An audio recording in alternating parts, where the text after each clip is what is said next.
their best, and so far they've done their best for 10 weeks because you're 10-0. Well, I think... Now let's go to the...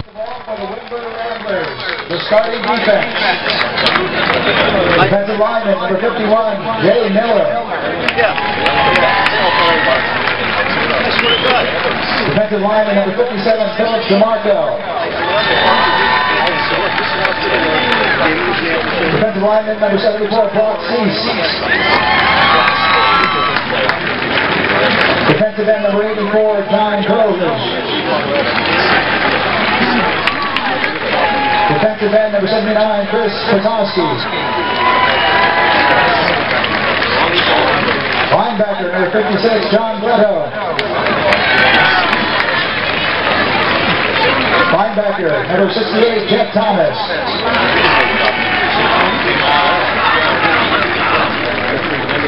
Cornerback, number 16, Jared Mott.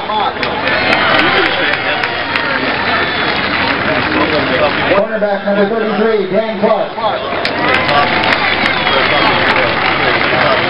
Strong safety, number 41, Jake Boyer. And free safety, number 13, Steve Slatkoff. And the rest of the Windber Ramblers with head coach Phil DeMarco.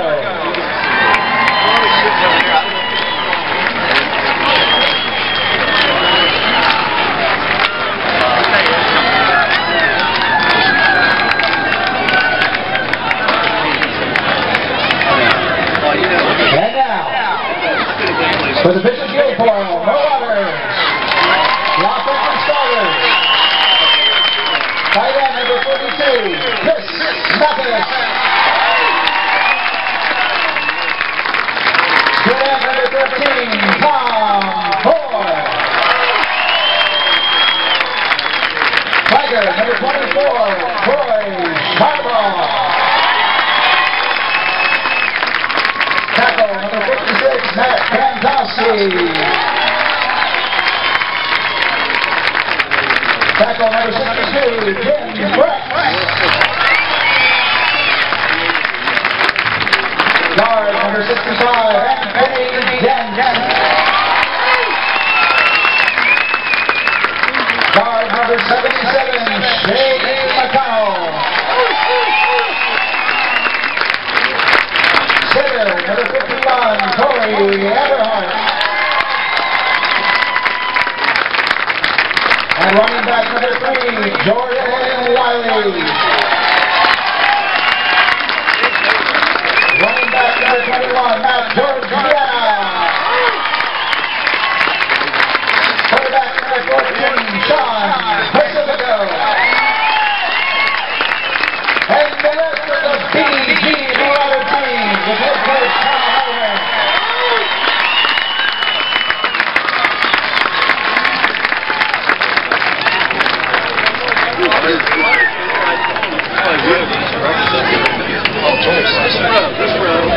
Straight up. Oh, yeah. Lane.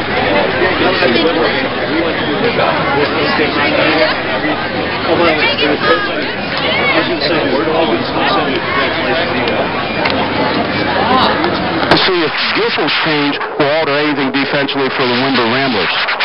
So the Marauders huddling right in midfield at the 50-yard line again. They've got a nice crowd here today for a college football Saturday afternoon. Of course, with Penn State playing at 3:30, many people not taking advantage of that, and hopefully came here and you can go home and watch the Nittany Lions on TV. So we will accept that and we'll take it. And we've got a nice crowd here today, and we will now have the ceremonial coin toss. In the playoffs, it's a little different than regular season. It's mandatory that it be done a half hour before the game begins. And now we're going to have our national anthem on WFBG.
national anthem on WFPG, and if there's some interference coming across the airwaves, I apologize for that. I have no idea. I think it's from our friends down the hall here using a wireless mic on the field, and that might be throwing some signals our way that we really can't do anything about, so we're going to try to work on the problem. But I know you can hear us because we can hear each other, so we are in good shape. Yeah, I was just, Mr. Ralph DeStefano just looked up. He had the radio on. He said you can hear the interference a little bit. So but we'll do the best we can. Yeah, we'll get somebody working on it back there, but in the meantime, we'll just trudge along. I think it's our friend's wireless mic down the way there, so we'll just have to play with it. All right, the captains will now come out to midfield, and we will have the ceremonial coin toss. I'll just go over what happened in the pregame, but Tony, it's all on the line here. This is why you play the season. 2 10-0 teams. You couldn't ask for a better day with all the lousy weather we've had. We really lucked out. Yeah, and like I said, it's just a beautiful afternoon. I mean, it's like somebody just dropped in between the bad weather and said, hey, we'll give you a good day or two. But, certainly going back a little bit to what we were talking about earlier, there's a cloud over Guilfoyle with Josh being out. But I'll tell you what, you can't replace what Josh has done for Guilfoyle, and I think Wiley knows that and the team knows. But what you can do is have positive things happen when Jordan Wiley touches a football and he creates different things to give this Windber Rambler defense something to worry about.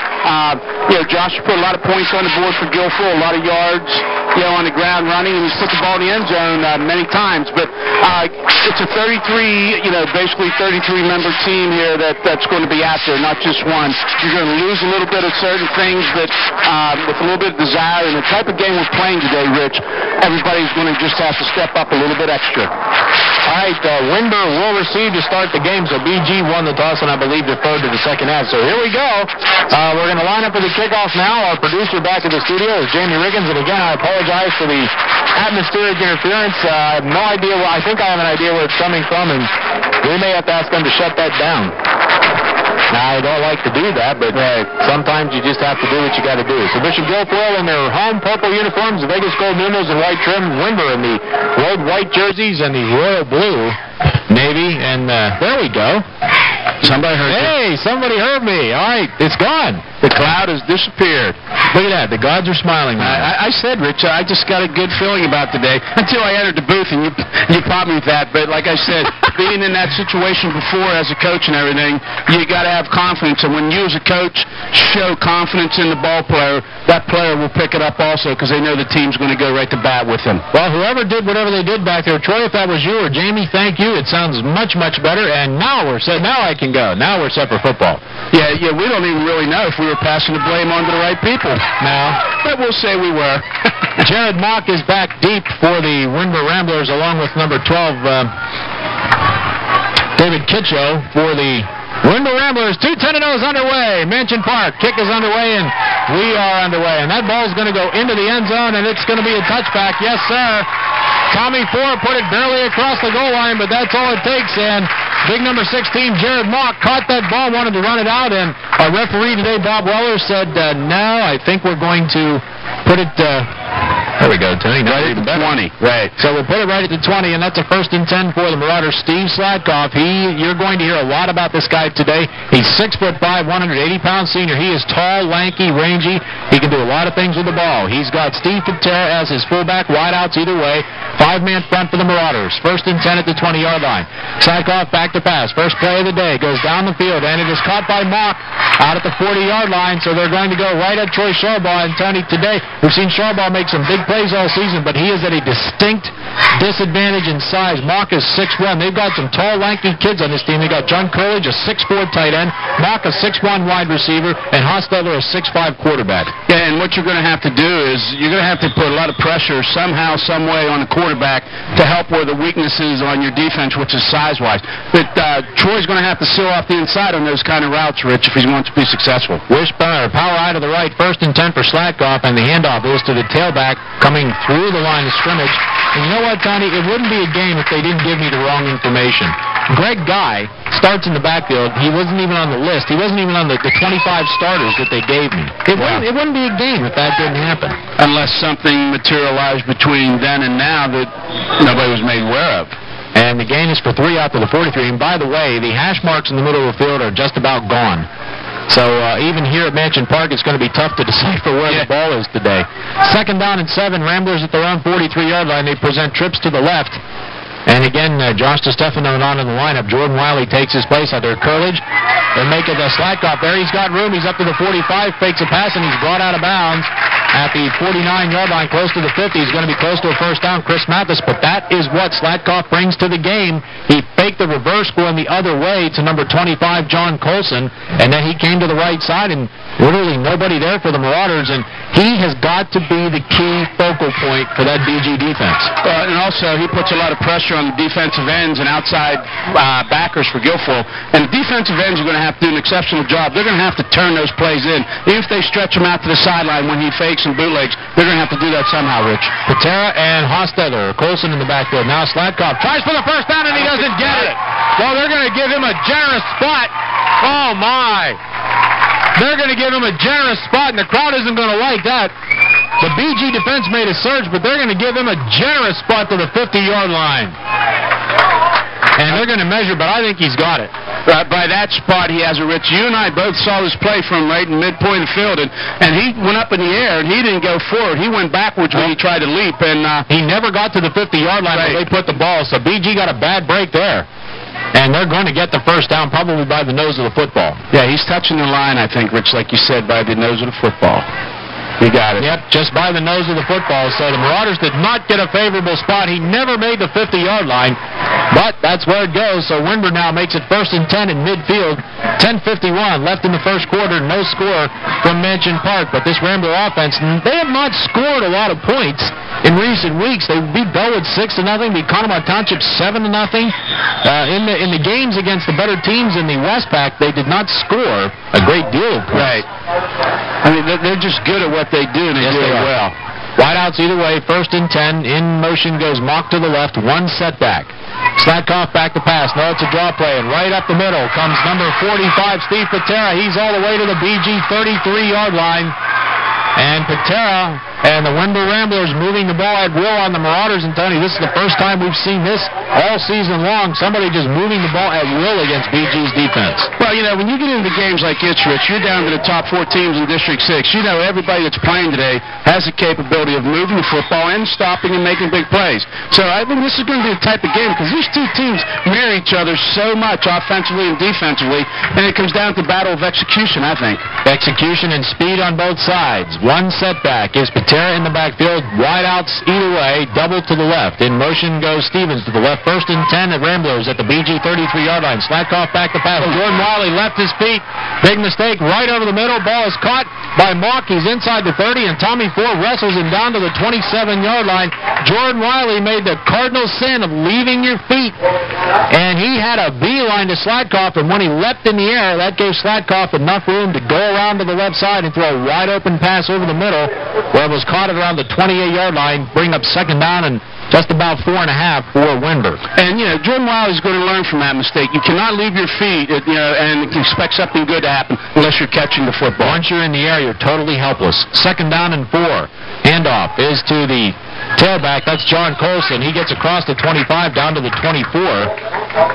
And Sharbaugh, and it looks like Sprouse in on the tackle, but the Marauders backing up here. It's going to be 3rd and about 1 for Windber at the BG 23-yard line. 9:15 left in the first quarter, so it's been a nice mix of run and pass here for Windber on their first drive and pushing this Marauder defense, which has given up really only 65 points. Last week's touchdown came via the offense. But the Marauders giving up just 7 points a game, but Windber in danger of matching that on the first drive here. 3rd down, power eye to the left. And the handoff is to the up back, and that is number 45, Steve Patera, and he's going to fight his way to the 22-yard line for a first down. And Windber keeps the drive going. Mathis and Paul in on the tackle, but another first down for the Ramblers. 1st and 10 at the BG 22-yard line, 8:50 to go in the first quarter, no score. And we're seeing a very good offensive series here by Windber. What they're doing is they're just mixing up very well, putting men in motion, and trying to get people out of position, then they're going to try to take advantage of that. 1st and 10, trips to the left, one setback. That is Adam Hostetler. In motion comes Mock to the right. Fake it to, they give it to Hostetler. Off the left side, he's got good yards across the 20 and down to the 16-yard line. Tom Four makes the tackle, and a little extracurricular stuff after the play. Sprouse down there. Megan Sharbaugh for the Marauders, but another big gain on first down for Windber. Gain of 6. It'll be 2nd down and 4 from the 16-yard line. So Windber doing something that nobody has done all season long, and Marty Georgiana calls a timeout. And quite frankly, I think they need it now. The Marauders look completely disheveled on defense here. Well, I think what they have to do, they just have to settle down here, Rich. I think it's a combination of, the importance of the game. You have an intricate part in your machine missing and Josh, but what you got to do, you can't get too hyper here.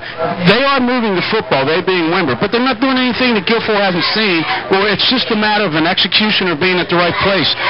Who knows? Jordan Riley comes in, he doesn't leave his feet, he might throw the quarterback for a loss, but it's just these little things, and it comes down to what you and I just mentioned, and that's the word execution, because there's so much parity between these two football teams. So the Marauders have not stopped Windber for a loss or no gain on any one of these plays. It started at the 20. Tommy Ford did as usual, putting the ball in the end zone. But then Windber has marched it down to the BG 16-yard line where they have a 2nd and 4 with 8:11 to go in the first quarter. No score, but Windber threatening to take the lead here early. The winner of this game gets the winner of Blairsville Bishop Carroll. They will play tonight in Blairsville. That game will be here next week at Mansion Park. And for the Marauders, it will be another home game, probably on Friday night. But got to play this one first. Exactly. Got to take care of business right now, Rich. Patera, the lone setback, wideouts both ways. Looks like a double tight situation for Windber. Slatkoff, the big lanky quarterback under center. 2nd and 4. Back to pass. Takes a short drop. Wiley again. This time he is. He fumbles the football. And Slatkoff and the Marauders, do they have it? They say they have it. Nope, they're going to say 2nd down. The crowd thinks BG has the ball, and the coaches aren't happy either, and they give it back to the Windber Ramblers. I'll tell you what, to be quite honest with you, Rich, I did not think they had it because I saw Slatkoff reaching for the ball. He did. Unless it was stolen, but apparently it wasn't. So the loss back to the 18-yard line right there. Now Jordan Wiley that time got in there, came in under control, and did sack Slatkoff and did cause a fumble. Well, you saw Slatkoff's advantage for the offense when he gets outside. They prevented that. They kept him in the pocket, and there was nowhere to go, and they almost had a turnover there. 3rd and 6 for the Windber Ramblers. Twins left, wide out to the right, 1 setback for Slatkoff. Puts the man in motion. That is John Colson. 3rd down, Slatkoff back to pass. Gets into the pocket. He's going to be hit and brought down at the 20-yard line. So the Marauder defense stiffens, and there's Jordan Wiley again. So Jordan has found something. He's found a seam to get into that backfield. He has been the one lone Marauder defender that has put all kinds of pressure on Slatkoff. Now it brings up 4th and 8 from the 20. Well, I'll tell you what, Rich, I can see the change right now in the Bishop Guilfoyle defense.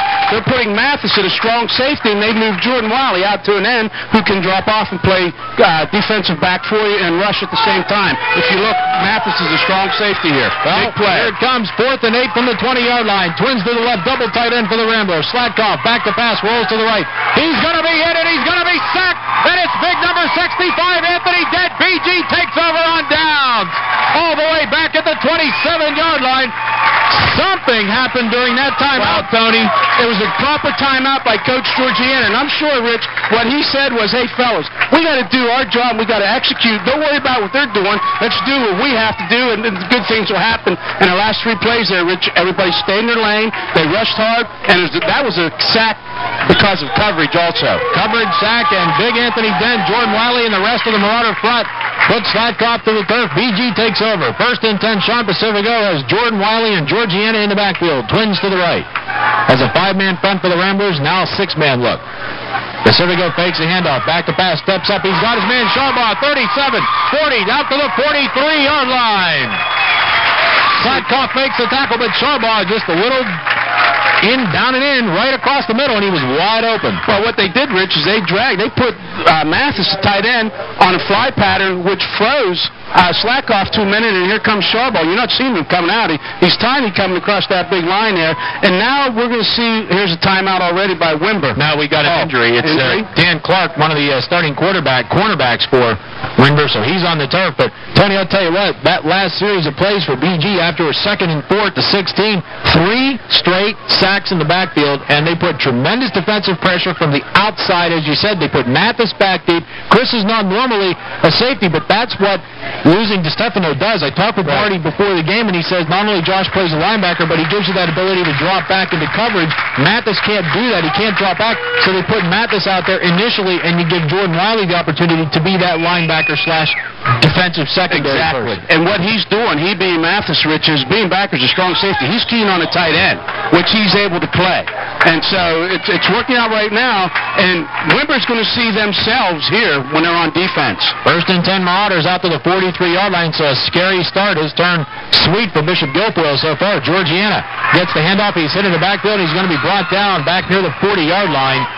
And knifing through there, making the tackle was Jason Miller from his defensive tackle position. So again, the Marauders having a little trouble running wide. Of course, it's their first play of the afternoon. Lost back to the 41. It'll be 2nd and 12 for BG. 5:55 left to go in the opening quarter. No score.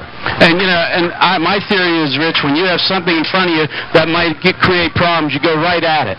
And I think they're going to be better running inside than they are outside early. Riley, the lone setback. Twins right. Wide out is 4 to the left.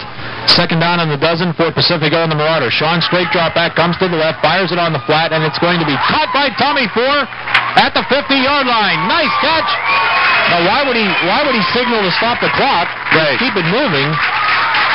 And it's going to be a gain out to the 50. That'll be a gain of 9, so it brings up 3rd and 3 for BG right at midfield. Yeah, again, I'm sorry, that's the official coming out of me. You just keep the clock running. Right, exactly. And I think a couple things we got to look here, Rich, is you might want to look for your tight end at this point or a quick opener. They're expecting pass. You know they got to expect that. Mathis, tight end to the left. Slatkoff will come over, and he's going to stay on Mathis's side. So they've got the tight end covered. 3rd down and 3. It's going to be a handoff to Georgiana up the middle. He's going to break free, and he gets down to about the 48-yard line. He's going to be about a yard short. And for Windber, number 57, Philip DeMarco, son of head coach Phil DeMarco, makes the tackle. And so it's going to be 4th and about 1, maybe a little bit more than a yard for BG. And Coach Irwin doesn't even hesitate. He's going to send Tommy Four out to kick the ball away. Right, and on that last play, Rich, there was a little mix-up in the backfield. It seemed like the backs and quarterback got bumping into each other, and they slowed him down a little bit. So Tommy Four will kick it to Jared Mock. He's standing at his own 10-yard line. 4:24 moving clock, first quarter. High snap to Ford. Tommy Ford gets it down. High kick. Nice high kick. And Mock makes a fair catch at the 15-yard line. So Tommy Ford does his job again in the BG defense now. We'll see if they can keep that momentum from stopping Windber's first drive here on the second possession. 4:15 left in the first quarter. No score. BG and Windber. And Tony, I said in the pregame with Coach Irwin that defense was going to dictate how many or how few points were scored in this game. So far, it's true. I'll tell you what, Rich, if I had to be a betting man on this game, I would just say the team that's controlling the line on the defensive end, because you're facing number one, the number one defense in the region, not the area, the region. So this is a formidable task for Windber, and I don't think they've seen a defense as steady and ready to play as Guilfoyle at this point. 1st and 10 Ramblers are on 15-yard line. Slatkoff with one setback, and he gives that to Patera, and he gets virtually nothing, gets barely across the 15-yard line. Sprouse in on the tackle, along with some of his mates up front. Looked like Sean Joyce may have been in there. Gain of about 1. We'll call it 2nd down and 9 at the 16-yard line. And I think Windber's going to find out what the other 10 opponents find out, Rich. Guilfoyle's very, very tough to run against. Because of their speed on defense. Exactly. All right, Slatkoff brings him up again. Wideouts either way, double tight. One setback is Patera. 2nd down and 9. Slatkoff looks to his receiver to the right. Quick drop, steps, fires it on the fly, and it's going to be caught in the air. Mock with a nice leaping catch at around the 38-yard line over Tommy Four. And again, they're about the same size. Tommy Four for the Marauders, listed at 6'1". So that's basically an even Steven out there, but notice something about Slatkoff's throws, Tony. Not a lot of zip on him, a lot of air underneath those balls. Well, he's taking advantage of the type of receivers he has. They're tall and lanky, so you don't need to drill the football. You need to give them a chance to go up and battle for it. And usually when you have a 6'1" offensive player, he wins the battle most of the time because he knows where he's going to go and what he's going to do. 1st and 10 Ramblers are on 38-yard line. 3:15 left in the first quarter, no score. Wideouts both ways, 6-man front for the Marauders. Again, Slatkoff, straight drop back, fires it on the flat. And he's got his man out there, number 43. That is Greg Guy. He's brought down on the wing by John Joyce.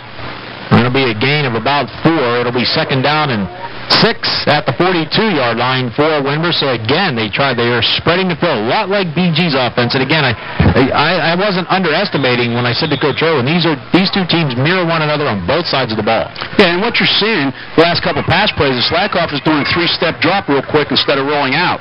Trips to the right side. One setback is Patera for Slatkoff. Second down and a long 6. They're going to give it to Patera on a delay, and he is hit and brought down after a gain of 1.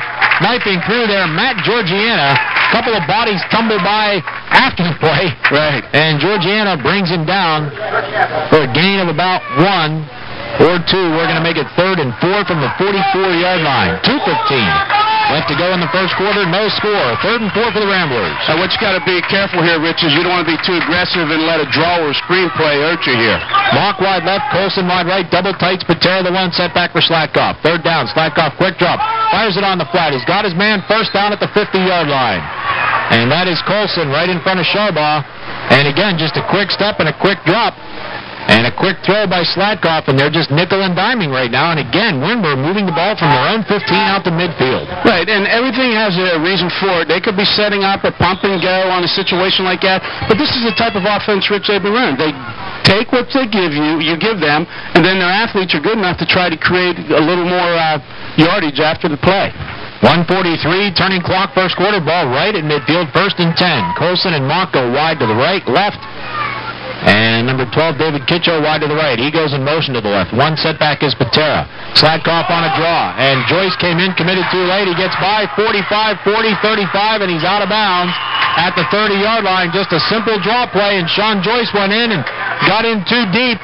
And Patera ran right by him, and he gets out of bounds at the BG 30-yard line. Gain of 20, 1st and 10 Ramblers. And this is exactly what you got to watch out for, Rich. After that play, first down, defense is getting sort of pumped up, and what you have to do is you have to even control yourself more emotionally. And the BG defenders just kept, they came flying in when they thought Slatkoff was going to pass, and the draw play worked.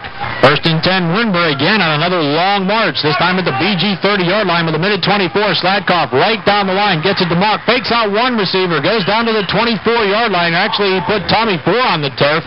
And again, Tony, the Marauders look like they're very anxious out here. They look like they've got a little too much adrenaline here. They're flying by the receivers and the runners for Windber. Well, and that's just the excitement of the game and the emotion that's within them right now. And then you got to bring us down to a level where you don't lose it, but you have it under control. 2nd and 4, Windber at the BG 24-yard line. 55 seconds left, first quarter, no score, but Windber again driving deep into BG territory. Slatkoff gives it to Patera. Got a big hole. He's across the line of scrimmage, across the 20, down to the 19, and he's got another Windber first down, so the Ramblers controlling the line of scrimmage. Mark Paul and Corey Eberhardt make the tackle. And again, not to keep harping on it, but when you lose a Josh Stefano out there, it changes up the defense a little bit, and you take a lot of speed out of there. And Josh, we've seen throughout the course of the season, made a lot of tackles in the opponent's backfield. Yeah, and it's not that they're not able to do the job, Rich. It keeps going back to what we're talking about, is under control. 1st and 10 Windber at the BG 19-yard line. Half a minute left, first quarter. Slatkoff puts Mock in motion to the right. Slatkoff under center. Going to give it again to Patera. Big hole across the line of scrimmage, inside the 15 and down close to the 13-yard line. And boy, the Marauders getting pushed back again, and that time it was DiBernardis making the tackle for BG, and that will be the end of the first quarter. No score for Mitch and Park, the District 5-6 single-A semifinal in WFBG. McMullen Furniture and Springwall, your recipe for a great night's sleep. McMullen Furniture is your friendly furniture store in Juniata. Springwall's chiropractic sleep sets, the only mattress endorsed by over 3,200 doctors. Let Ed and his staff help you select the Springwall mattress that's right for you. Plus, get free delivery, removal, and setup. McMullen Furniture and Springwall, your recipe for a great night's sleep. 607 North 2nd Street, Juniata.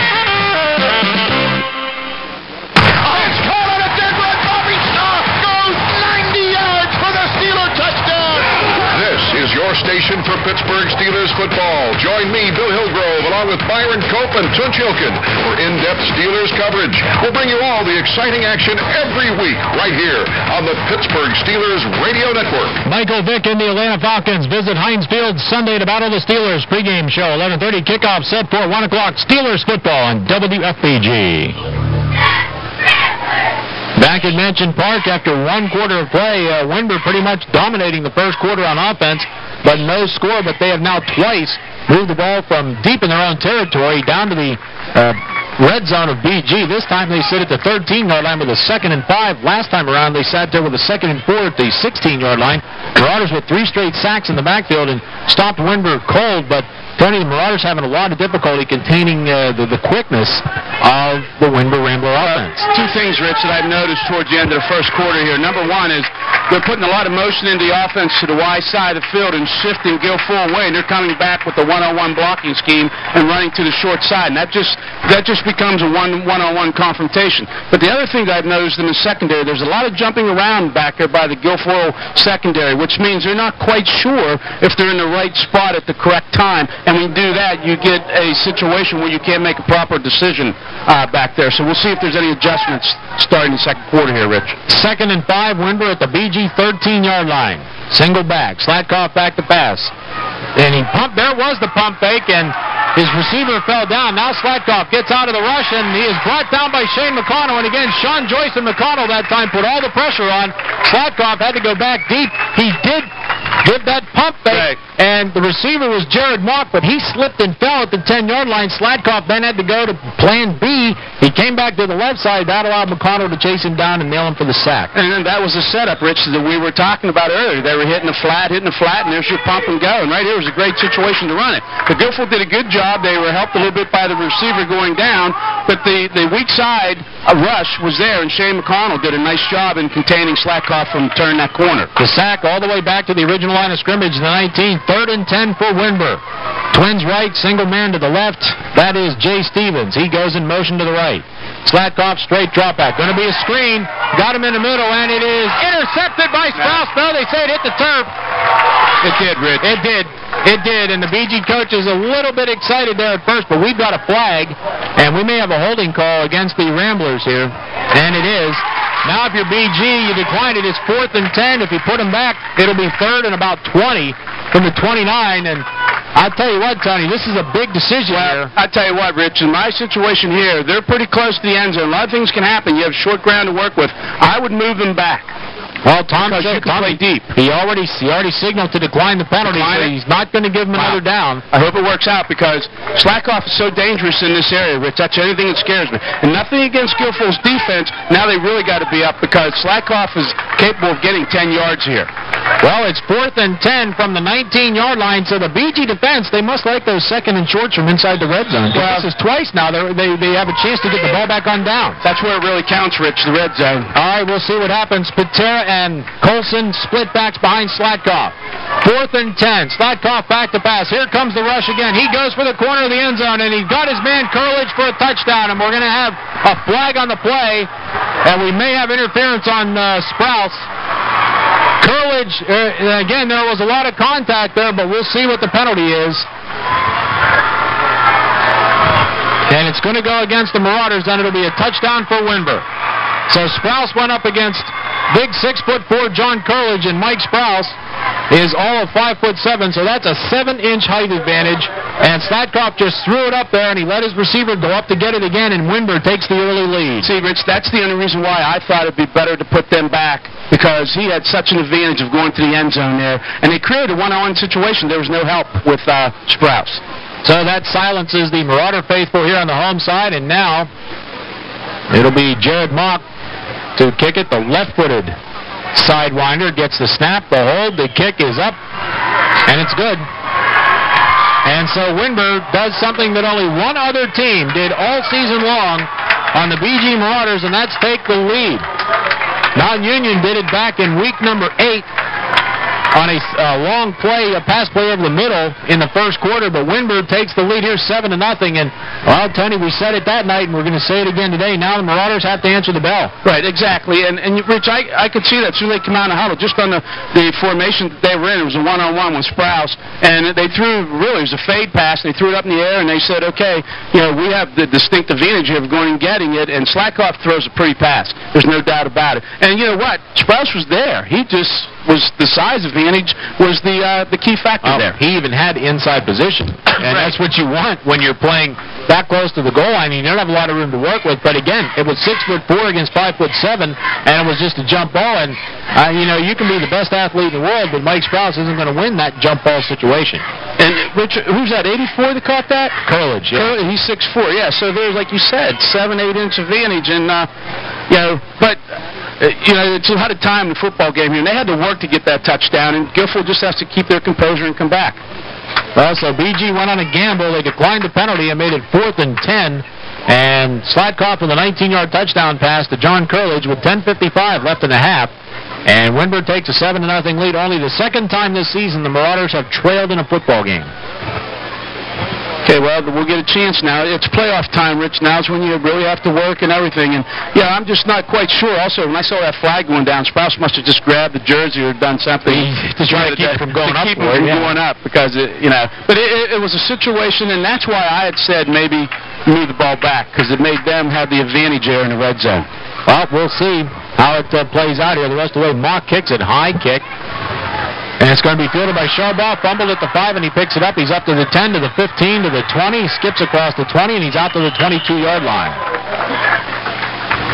And Sharbaugh is brought down by number 41. That's Jake Boyer for Windber. So the Marauders get it 1st and 10 at their own 22-yard line with 10:47 left in the half. 7-0 Ramblers. And, Rich, even with the Steffner not in there, I think the Marauders have to go to the running game. They have to create some element of concern on the Windber side, because if they're not able to run the football or even try to run it, then Windber's just going to set back and tee off on Pacifico all night. Trips left. The lone setback is Jordan Wiley. Again, Josh DiStefano out with pneumonia.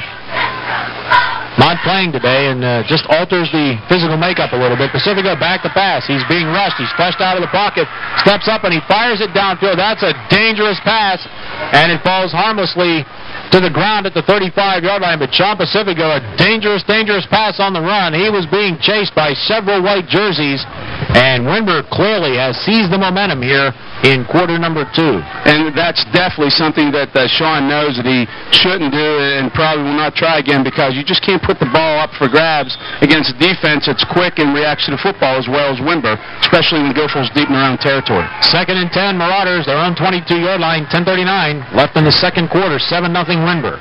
Eye in the backfield, Georgiana dots the eye, wide outs either way for BG. Pacifico gives it to Georgiana up the middle. Matt's got room across the 25 and gets out to the 27 and drags a couple of tacklers close to the 28-yard line.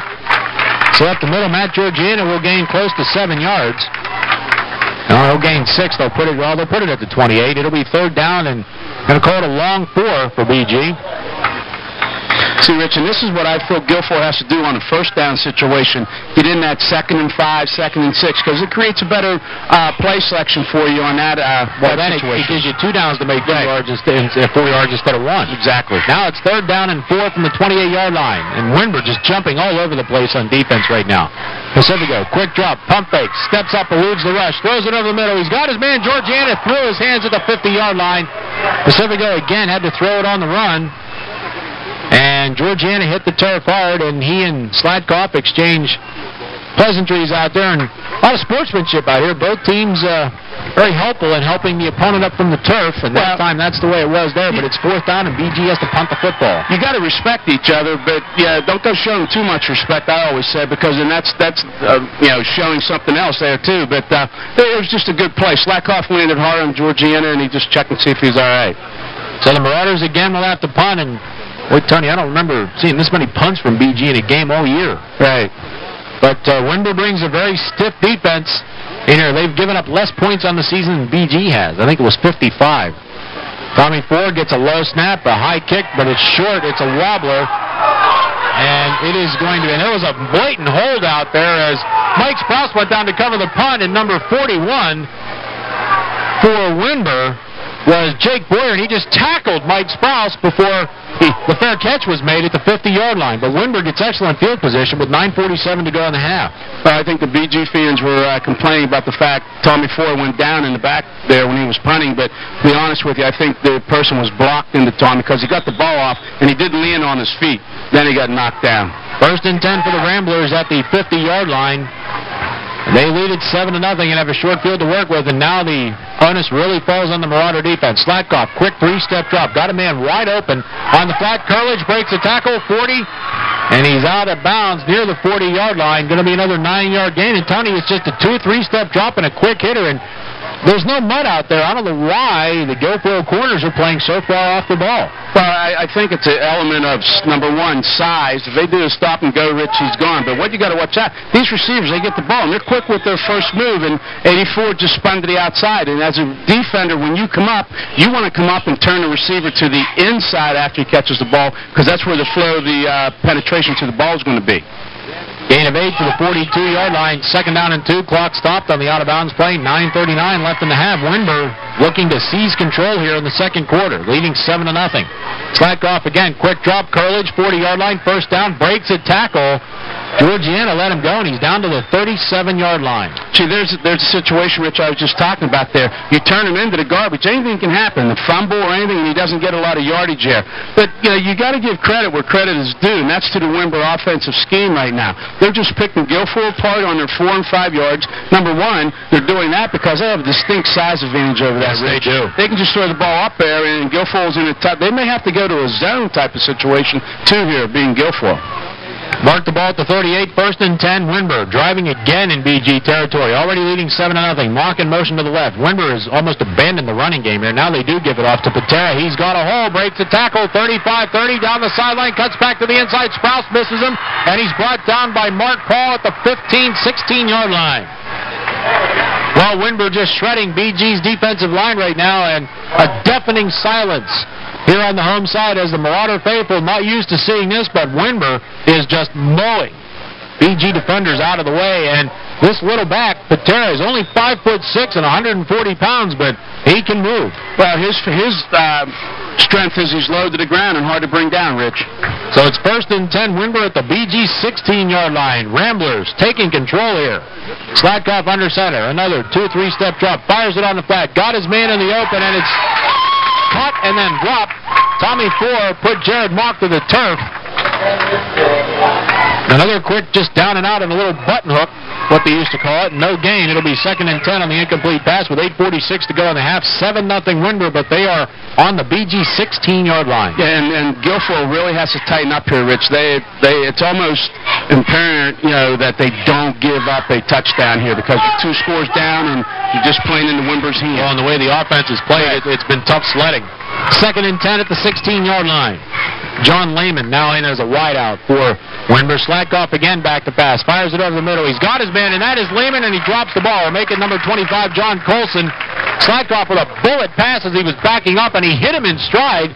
Colson just couldn't reel it in, and it brings up 3rd and 10.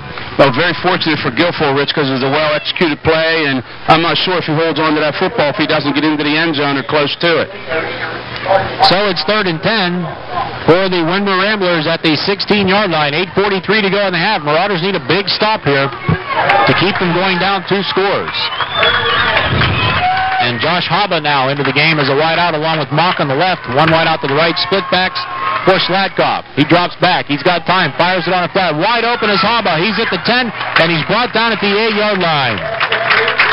And is that 4 making the tackle? No, Sharbaugh, but it's going to be 4th and 2, so another big 3rd down almost conversion, but it brings up 4th and 2 for the Ramblers, and they're just pinning their ears back and going for it. There's not even a hint of a field goal. Well, I mean, there's so much to their favor here, Rich. I mean, they have size, they have quickness, and, what you got to look for here, and I've been watching their last couple plays here, Rich, they're really setting themselves up well for success because they're creating matchups on one-on-one, and, wherever Guilfoyle's double teaming, number one, Slatkoff has the ability to look and read over the defensive line and offensive lineman. Secondly, he's able to, elude the pressure that's being put on, but he can find the receivers, and they're very well-oiled passing machine at this point. This is, without a doubt, probably the best passing machine or team that they've faced, they being Bishop Guilfoyle this time of the year. Well, they're doing it. They're looking left, they're looking right, they're looking over the middle, they've run wide, they haven't run inside, they've pretty much kept it wide, but they're They're keeping it just outside of the tackle, but they have really spread this field out. And again, Tony, we don't talk about it all that often because it doesn't happen, but they've got such a tremendous size advantage. And I'm not talking weight, I'm talking height. And when you've got a 6'5" quarterback, you're right, he can look over everybody else on the field and see where his receivers are and see what the defense is giving him. Well, the biggest thing is Sladkoff. He is able to be a game breaker, Rich, as you and I talked about. He can turn things around and create things that Guilfoyle hasn't seen all year. Well, the Marauders need to stop here. It's 4th and 2 at the 8-yard line. Split backs. Watch for a little inside trap here. Sladkoff sends Mock in motion. And he gives it to Patera. Hit in the backfield, and he's not going to get it. And the Marauders hold. A big stop, Matt Georgiana and Chris Mathis. And it is Sean Joyce along with Mikey Sprouse. And that is going to be a first down for the Marauders. They push him back to near the 9-yard line, so they get nothing on the play, and the Marauder defense holds, and now this Marauder offense has got to get it cranked up. They keep Windber out of the end zone, but they're 92 yards away, and the Marauders need a big play just to get out of the hole here. And I saw something, Rich. The Georgiana made a great stop in that play, and he was up getting slow, and he walked back to the huddle, and he walked out of the huddle, and I'm just not sure if he's feeling right at this moment. 1st and 10, Marauders, their own 8-yard line. 8:09 to go in the first half. 7-0 Windber. The Marauders just stave off the Ramblers. Pacifico, back to pass, lobs it to Georgiana, almost intercepted.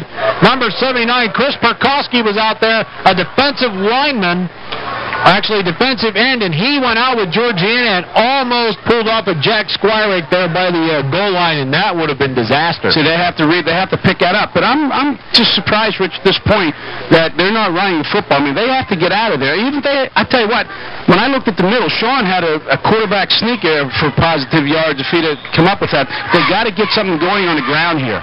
Well, yeah, but you give up first down now. Now you've got 2 plays to get 10 yards. It's 2nd and 10 at their own 8-yard line. Marauders losing the battle of field position as well at this point. And they're going to give it to Jordan Wiley. Up the middle, Jordan to the 15 to the 20. First down at the 22-yard line.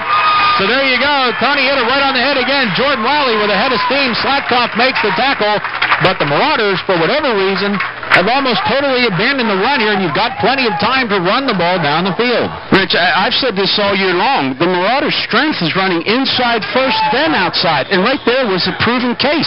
They're an excellent trap blocking team, and they have to use that on these people here to slow them down. 1st and 10, Marauders. They get it out to the 22-yard line. Twins left eye in the backfield for Pacifico. Looks over the defense. 6-man front for the Ramblers.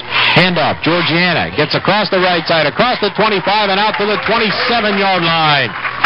So another 5-yard gain for the Marauders. Brock Cease makes the tackle for Windber. Gain of about 5. We're going to call it 2nd down and 5. Got to get to the 32-yard line. 7:25 to go in the first half. And, we saw this, I guess it was, I don't know if it was Mount Union or maybe the Chestnut Ridge game where the Marauders abandoned the running game a little too quickly. It was a Chestnut Ridge game. Chestnut Ridge had moved the ball on them as well. And again, once they put the ball in the hands of the running backs, things settled down, and they were able to pull away eventually.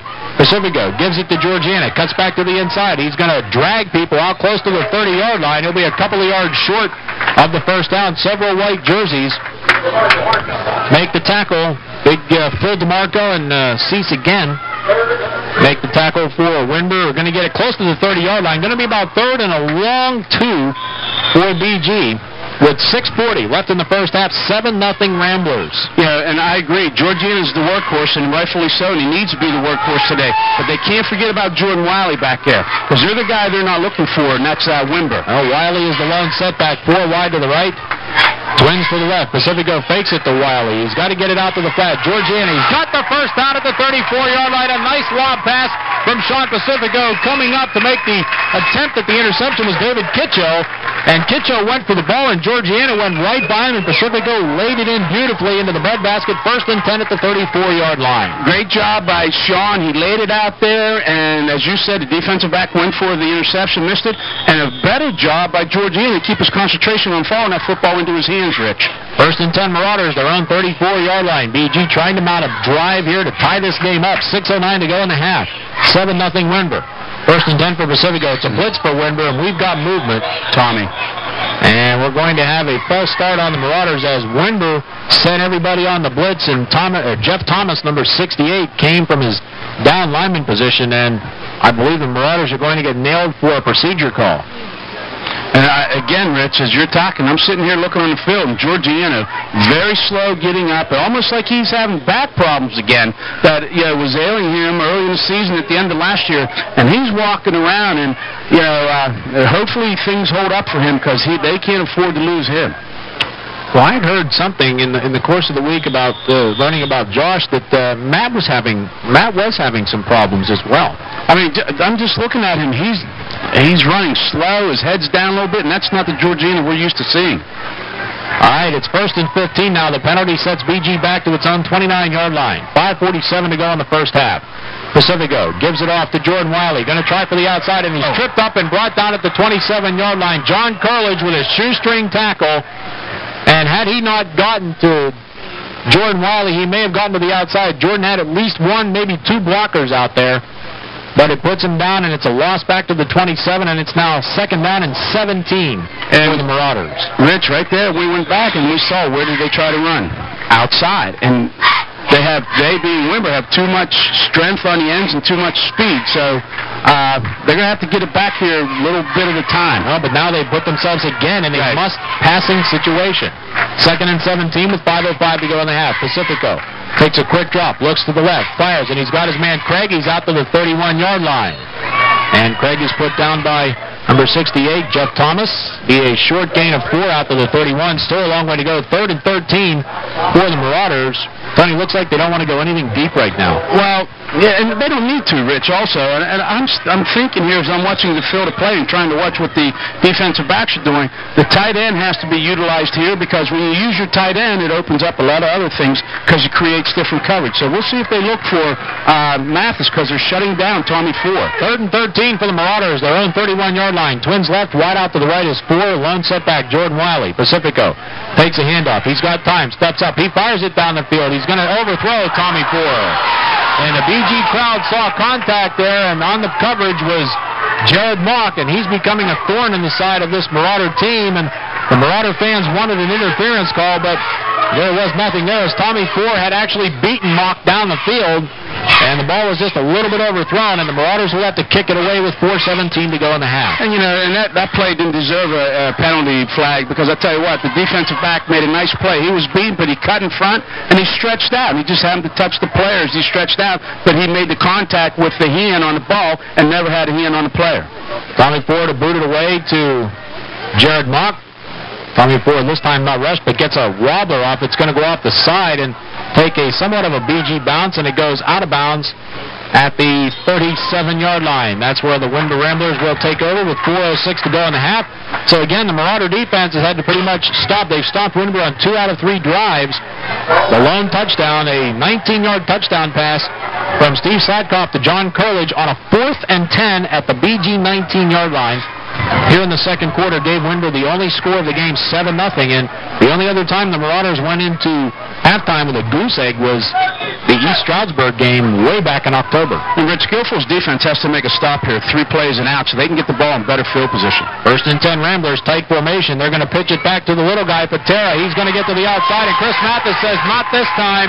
Puts him down at the 35-yard line. That'll be a loss of 3. That time, Mathis and Sharbaugh came up from the secondary and said, not this time. Loss of 3 back to the 35. And this is what they have to do, Rich. They have to put them in a situation where they know they're going to pass. Guilfoyle's having struggle. They're struggling on 1st and 2nd down, trying to find out what Windber's going to do. So hopefully, Guilfoyle can step up to the task here and make some plays. 2nd and 13, a rarity for Windber today. 2nd and long.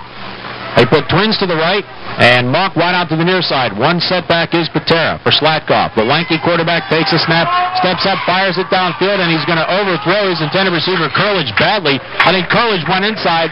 Pass went way outside, so a little miscommunication here between quarterback and receiver. 3rd down and 13 for Windber. Well, I tell you what Windber's doing. Slatkoff's checking off. He's looking to see where Chris Mathis is going. When Mathis steps up on the tight end side, the wide side of the field, or the weak side to number 84, is a one-on-one coverage with either Sprouse or Sharbaugh out there. Big play, Rich. 3rd down, 13 here. They got to force a situation here to get.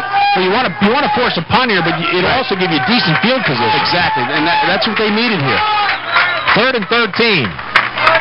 Slatkoff under center, 5-man front for the Marauders, and they're going to give it to the little guy, Patera. He's going to get to the outside, but he's going to be brought down after a modest gain of about 2. Wiley and Mathis again. Sean Joyce all in on the tackle, and that's going to bring up 4th and 11, and the Ramblers will have to punt the football. See, and that was a good, very good defensive stance by Bishop Guilfoyle, Rich. It's the first time in this football game that they've been able to put Windber 3 in, 3 out. But they also got to stay in a situation here. They got to watch there's no trickery. I'd be surprised if it would happen. But hopefully they can get good field position here and generate some type of offense to get a score here before the halftime. Oh, Curlidge is the punter, but Slatkoff lining up as sort of a slot back here. So you want to watch for a direct snap. I don't think you'd try that at this point. 4 and Sharbaugh look like back deep for the Marauders. Nice snap. Curlidge takes his time. Boots. Oh, my. What a kick. High spiraling kick. Bounces at the 15. Ford's going to race down, pick it up at the 9. Tommy Ford at the 10. Gets a block from Sharbaugh to the 15, and he's brought down at the 18, 19-yard line. Nice play downfield. Covering was Weston Blackburn for Windber. So much for good field position. A booming punt by Mock, and we've got a flag on the play. Well, that's why Windber's a very good football team. They can beat you in other ways. Well, let's see what the flag is. This is going to be interesting. It's nowhere near. Looks like it's against Windber. It's nowhere near where the ball ended up at the 19-yard line. And we may have, Tony, this could be something that happened behind the ball, like a personal foul. Right. It is a dead ball, and it is a personal foul, and that is going to be against Windber. And that's going to be 15 yards, so BG's going to get the ball at around the 34-yard line. That's a huge break. Yeah, it's a lot better than starting out 1st and 10 on your own 19. Gives you a little more field advantage here, Rich. Not much, but enough. That is something, Tony, that we have been stressed. It has been stressed upon us as officials to watch that. That is something that happened behind the ball, and it must have been a push in the back or something, because the flag was almost 30 yards downfield from where the ball actually ended up, and so that gets BG out of the hole, but they've still got a long way to go with just 2:21 to go in the half. They're at the 34-yard line, and they do have 2 timeouts. And I think what happens on that, Rich, too, that indicates there's a lot of action going on behind the ball. Yeah. Because everybody's looking to focus on the ball. Who's going to get it and what they're going to do. Ford and Sharbaugh go wide to the left. It is Wiley and Georgiana in the backfield for Pacifico. Windber shows blitz. Now one linebacker backs off, another one back. Now they both back off. Pacifico back to pass. He looks for Mathis, and the ball is tipped, and it is dropped. Ball was tipped, and again, there's those tall, lanky arms from the Windber defense. I believe this time Chris Perkowski got in there, knocked that ball away. But, Tony, that play was slow in developing. Number one, Mathis went about... If he went 3 yards downfield, he was lucky. He turned to Pacifico, looked at him the whole time. It was a short route on the short side of the field. It was going to go for very little gain, and the ball was tipped away. You got to keep the ball for Guilfoyle receivers to where they can do some damage in the middle of the field. But again, Tony, another first down pass play that goes awry. Now you limit yourself to 2 plays to get the 10 yards in the first down. And I agree with you, Rich. I like to see them run more on first down. So it's now 2nd and 10 for the Marauders, keeping themselves in a hole on offense. Now they hand it to Georgiana. He's hit behind the line of scrimmage. Nothing there. There was a straight handoff to the left, and he is swarmed under by several Windber defenders. Brock Cease and Chris Perkowski lead the way on the tackle, and Georgiana put back at the 31-yard line. Loss of 3. It'll be 3rd and 13 for the Marauders, so the BG offense really has some work to do at halftime as far as X's and O's go there. And for the most part, the Windber front 4, front 5 has really done the job in neutralizing the line of scrimmage. Right, and Guilfoyle has to do something here, Rich. They have to either get some decent yardage where they can get good punting advantage here, or try to get the first down. But there's a lot of time for Windber left. 3rd and 13, down to a minute and a half to go. The Marauders looking to convert here. Got a break on the kick, but then have not converted. And Pacifico is going to be hit and dropped at the 20-yard line. And it is Jason Miller coming from his defensive tackle position, and the Marauders simply not doing the job at all. And now the Ramblers spend a timeout with a minute 18 to go in the half. So BG's offense, for the most part, has been backing up all afternoon. And Windber calls a timeout, and the Marauders have got to be totally frustrated, Tony. No life on the sideline. And I think they're frustrated to the point where, it's a good thing halftime's coming, because that can be a real momentum breaker if you're Windber. But the Marauders really have to change their strategy coming out to the third quarter. Well, it's quite obvious here, Rich. The game's totally been dominated by Windber. Yeah, they have probably 3 to 4 times more yardage than Guilfoyle has. complete control of the clock, and yet they've only had 7 points on the board, and they've been in the red zone at least three times. Three times, and 2 that came away, turn it over on downs. Right. Now, what Guilfoyle has to do, they have to get their head up here. They're down 4th down, and it's 24 yards to go. They got to hold. They can't let this punt be blocked here because it's just going to create a scenario that they don't want to face. And they got to block and get a good kickoff here, or punt off, and then go from there. But what they have to do, Rich, is they got to concentrate on little things first. The snap has to be good. The blocking assignments have to be taken care of, and then get a good kick, and when you get downfield, be under control. And then Windber has the ball, probably will get it with about a minute 10, a minute 5 left with 1 timeout, and Guilfoyle has to play good D. So Tommy Ford needs to get a Steve O'Neal type kick here to really pin Windber deep as Mock stands right near the 50-yard line. 4th and 24 for the Marauders with a minute 18 to go in the half. Windber looks like they're coming for a blocker. They load up on one side of the ball. I've never seen that on defense. They've overloaded their right side. They all come from that side. And Tommy Ford swoops it away. Good snap and a high kick. And it is going to be fair caught at the BG 48-yard line. So Windber will get it with a minute 11 to go, but only 1 timeout for the Ramblers. They lead 7-0. And Tony, if there was ever a critical time for a stop right now, it's here. The Marauders give up a touchdown here going into the locker room. They're going to be in some trouble. Well, you got to do 2 things, Rich. You got to really be cautious that you can't create situations for Windber. I definitely feel that Guilfoyle has to keep a center fielder back here, Tommy Ford or somebody, to prevent, because they're in the man-to-man coverage. They cannot give up the long ball here. Well, Ford is going to get out on Curledge to the right.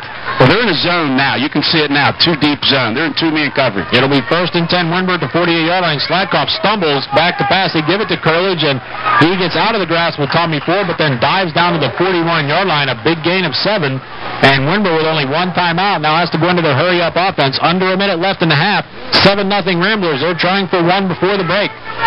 2nd down and 3. They got to get to the 38-yard line, but taking their time lining up here. They've got to make sure they have 4 in the backfield. And the pass is complete to Mock. He tries to get away from a Marauder defender, and he does. And Jordan Wiley again faked right out of his shoes as Mock made a nifty move to the inside, and Jordan Wiley went with him. And then Mock jumped back to the outside, gets the 1st down at the 37-yard line of BG. 1st and 10, 38 seconds to go in the half. And again, Windber working with only 1 timeout. They do have the luxury of spiking the ball, but Slatkoff taking his time back there. Takes the snap, steps up, fires it on the flat, and it is complete. Curledge.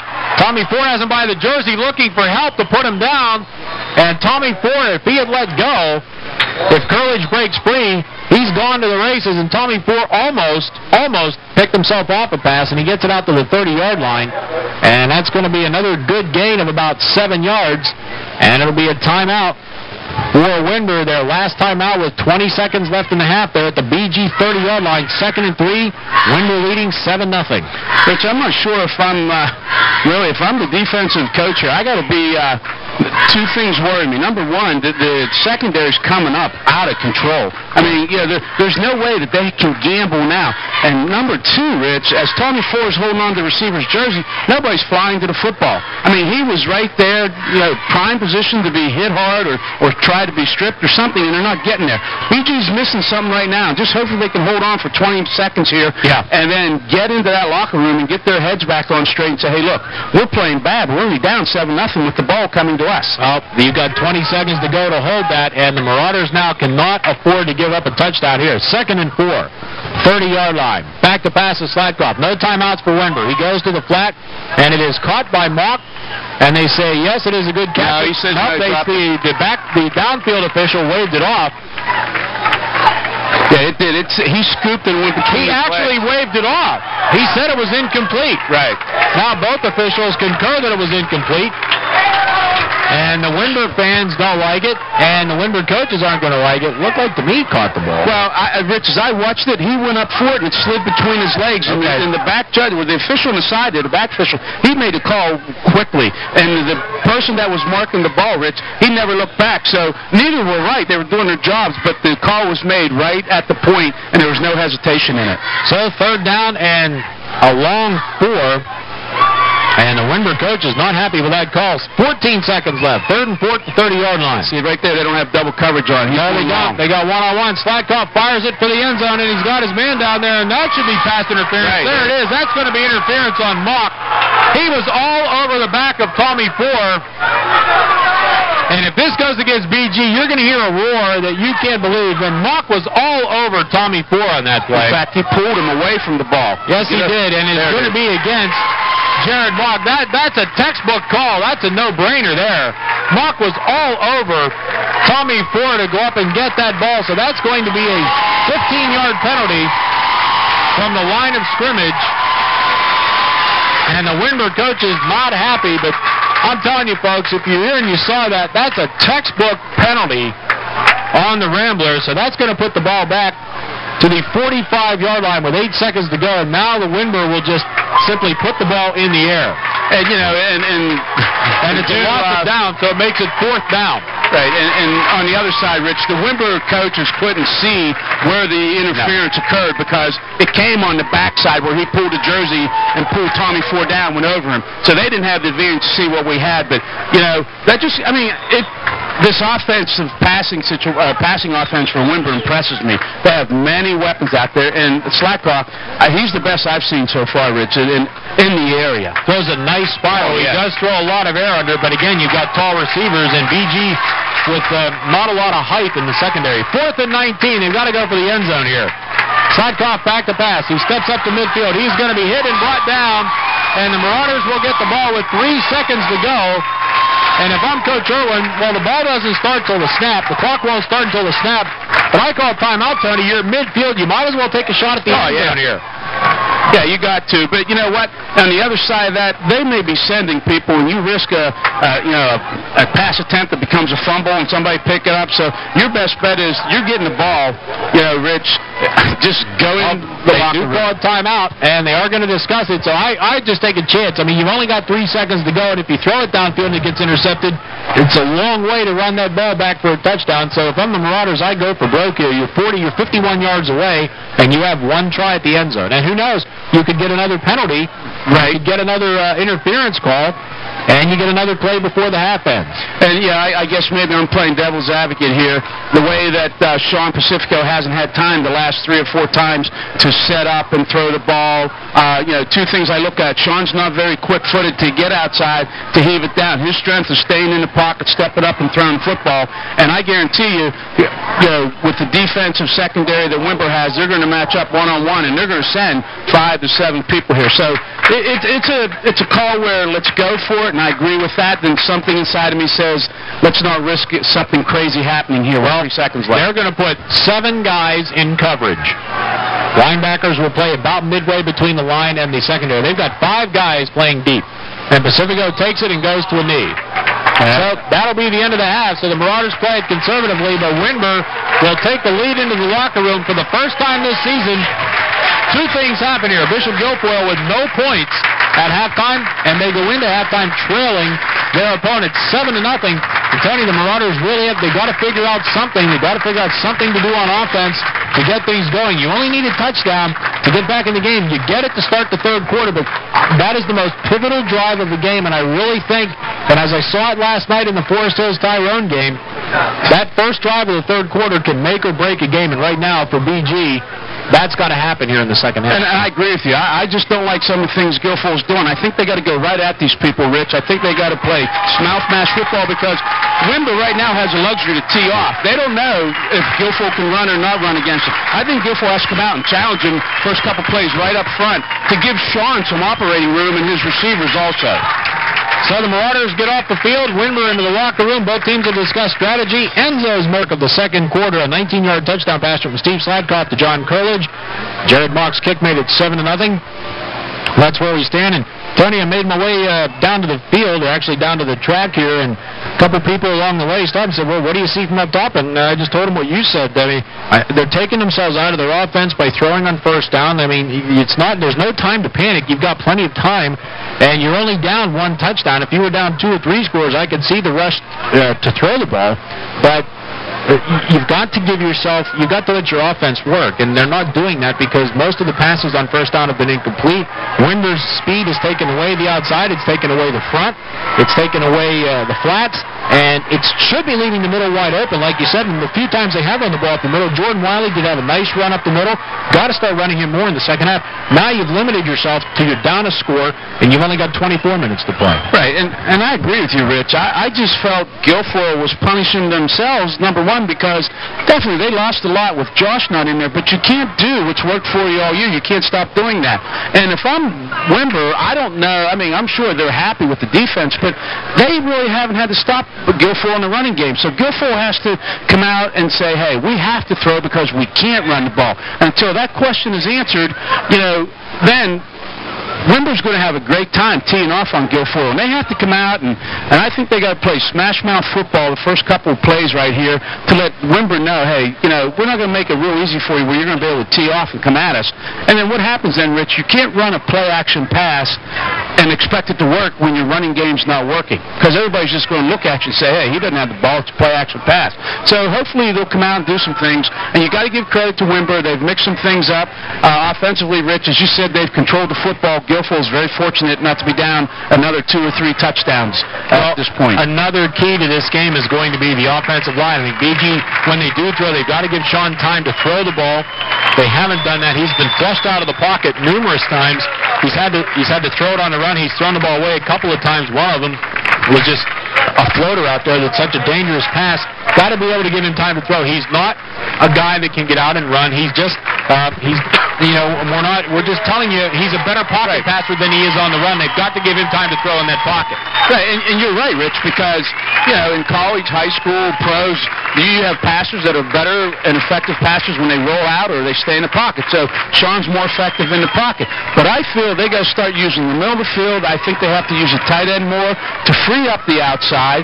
But it goes back to, and I think in high school you have to run first, then be able to pass. And as you can see, Windber's been able to create some running plays that keeps BG off guard, and it makes their passing game more effective. That's what BG has to do to Windber to make their game more effective second half. 7-0. Ramblers lead it on the line and shot at the District 6 championship game next week. Windber has been a mainstay in that game for several years, and BG's last appearance was 1991 against Salzburg when they were beaten 27-14 here at Mansion Park, and the Marauders trying to get back on their home field next week, but they've got to somehow figure out a way to move the ball on this Windber defense, and they're going to get their chance right off the bat because they're going to get the ball to start the third quarter. And as I said before the break, seeing the game last night at Forest Hills and Tyrone, Forest Hills scored very late in the first half when Tyrone had a 13-0 lead. Forest Hills got a lot of momentum on a big play, kept the drive alive. They ended up driving 85 yards for a touchdown, scored and made it 13-7. They got the kick to start the second half, went right down the field again and scored, and Tyrone could never recover. So that momentum and keeping Windber out of the end zone here at the end of the first half is what BG has to build on with this drive in the second half. But I think they've got to score, Tony. You're only down 1, but I think it has to come on this very first drive. Right, they have to do something, and it's great, Rich, and you're right, they have to score, but I don't think it's that, to the point where it's a situation where you panic. I just think, number one, you got to come out.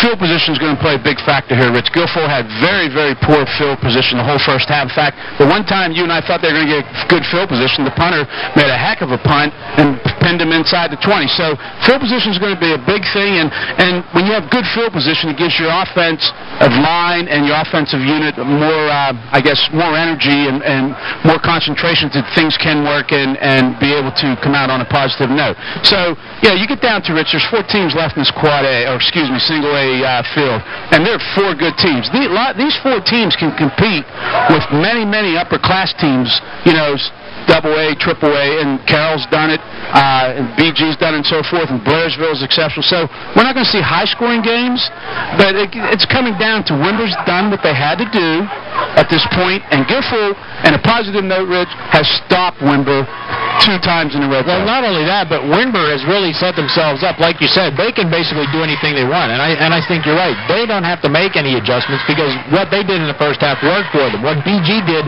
what they tried to do, didn't work for them. So they have to make adjustments in their game where Windber doesn't. And that makes it a lot easier to go in there at halftime and say, hey, fellas, you know, the only thing we didn't do was get more points when we got in the red zone. So they're going to continue to do what they want to do, and the Marauders have to come out and try something different. And there's a difference there in coaching. That's a difference in coaching when you have to do that. When you have to make changes, it's tough. When you don't have to make changes, it's real simple. You can just go out and keep doing what you're doing. And, you know, you have to make changes, and you had to make personnel changes, game plan changes, situation changes. And you're right, it does put pressure, Rich, because they're young men playing a high school football game. But, you know, many things have happened. We can turn around and see something, you know, just play in favor of Guilfoyle. They need a big play. Their game. They need a big play, which in turn may be the spark that they need. They need a big play. They need to create their own break, and I think it starts, number 1, with good field position, and number 2, the first offensive set. Maybe pick up a first down here running the football. You know, 2 out of 3 times and getting a first down. Getting into the middle of the field. As you get into the middle of the field, Rich, the territory you need to get into comes closer and closer to your eyes, so you get more energized. Then we'll see what happens here. So the Marauders and Ramblers out on the field, ready to start the second half with a kick. Jamie Riggins is our producer back at the studio. Nice to have Jamie aboard. He gave me a Notre Dame score at halftime, which I just can't believe. The Irish lead Navy 9-7 at the break. So Notre Dame still feeling the effects of the loss last week to Boston College, and hopefully when this game, we may have a final by the time we're done. So we'll check on that at the end of the game. But right now, the business at hand for the Marauders is to get something going on offense, and you can just kind of feel the tenseness over here, Tony. And I'll tell you what, you know, and this sounds crazy, Rich, and we've said a lot of crazy things on the air over the years. I'd watch out for an onside kick. You never know. Well, here it is. It's in the air, and it's a little poocher, and it's going to be fielded by Sprouse. He's at the 14-yard line. He's up to the 20, 25, 30, gets through the secondary, 35. He's at the sideline, 40, 45, and he's going to be brought down at the 45-yard line. There's the spark. Mikey Sprouse runs it back for the Marauders, and it gets them excellent field position at their own 46-yard line with a 1st and 10. I'll tell you what, you know, in high school football, Rich, it only takes one situation to get people involved. Guilfoyle's team sprinted out there onto the field. The fans got into it. Good field position, 46-yard line. Now let's see if they can run the football and see what their strategy is. See how much you and I know. Yeah, which has been very little all season, at least on my part. We know what we think's right. 1st and 10, Pacifico, and the Marauders at the 46-yard line. Sean under center, gives it to Georgiana. Matt Georgiana looks to turn the corner. He's going to do his best. He's at the 50 into Windber territory, and he's out of bounds at the 45-yard line. That should be a late hit. No flag there, and the Marauder bench is hopping mad. Oh, a late hit out of bounds, and nothing whistled there after Georgiana got a first down for BG. He was hit well after he was out of bounds and down. Nothing called.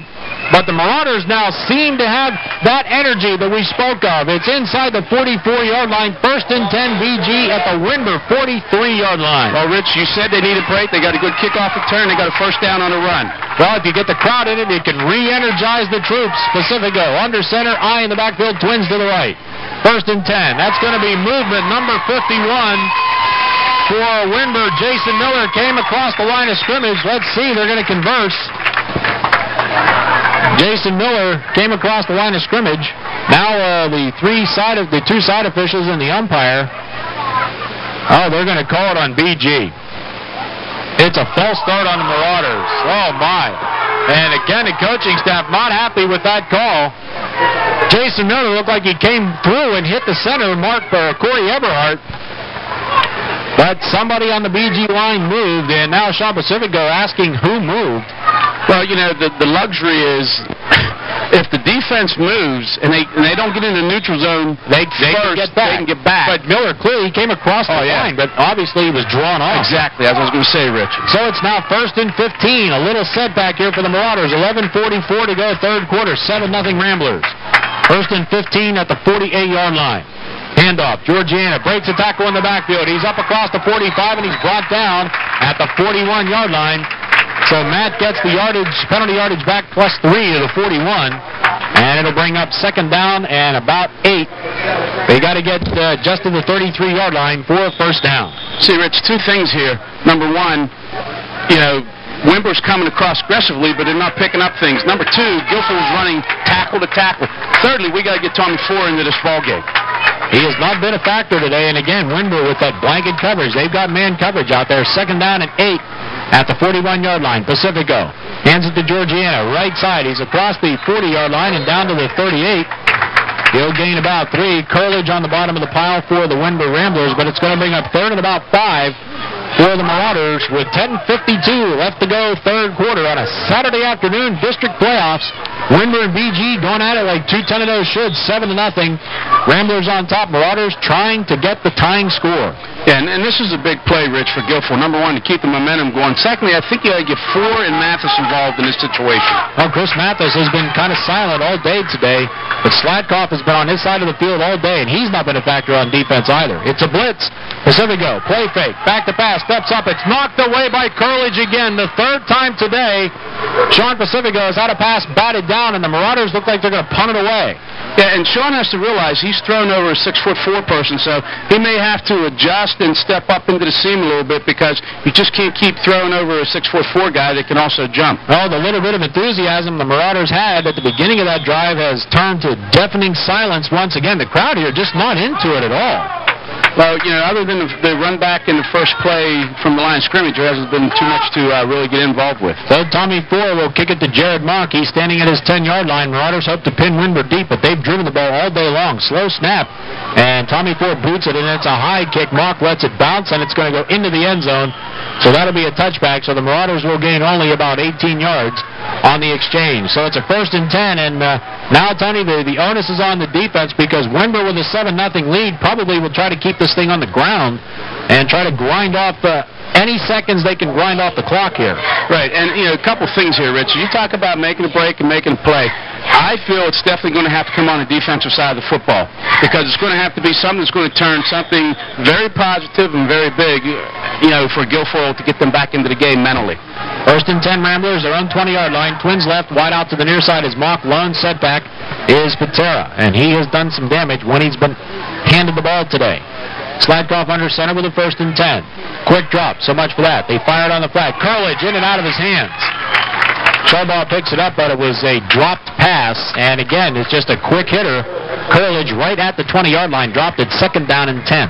And you know what? If I'm Windber, I still run that play. Number 2, you know, I got Curlage, who's 6'4", on a 5'6", 5'7" defensive back, and if he catches the football, he's going to get 3 or 4 yards, and he's athletic enough, Rich, to make a move that turned into a 10, 15-yard game.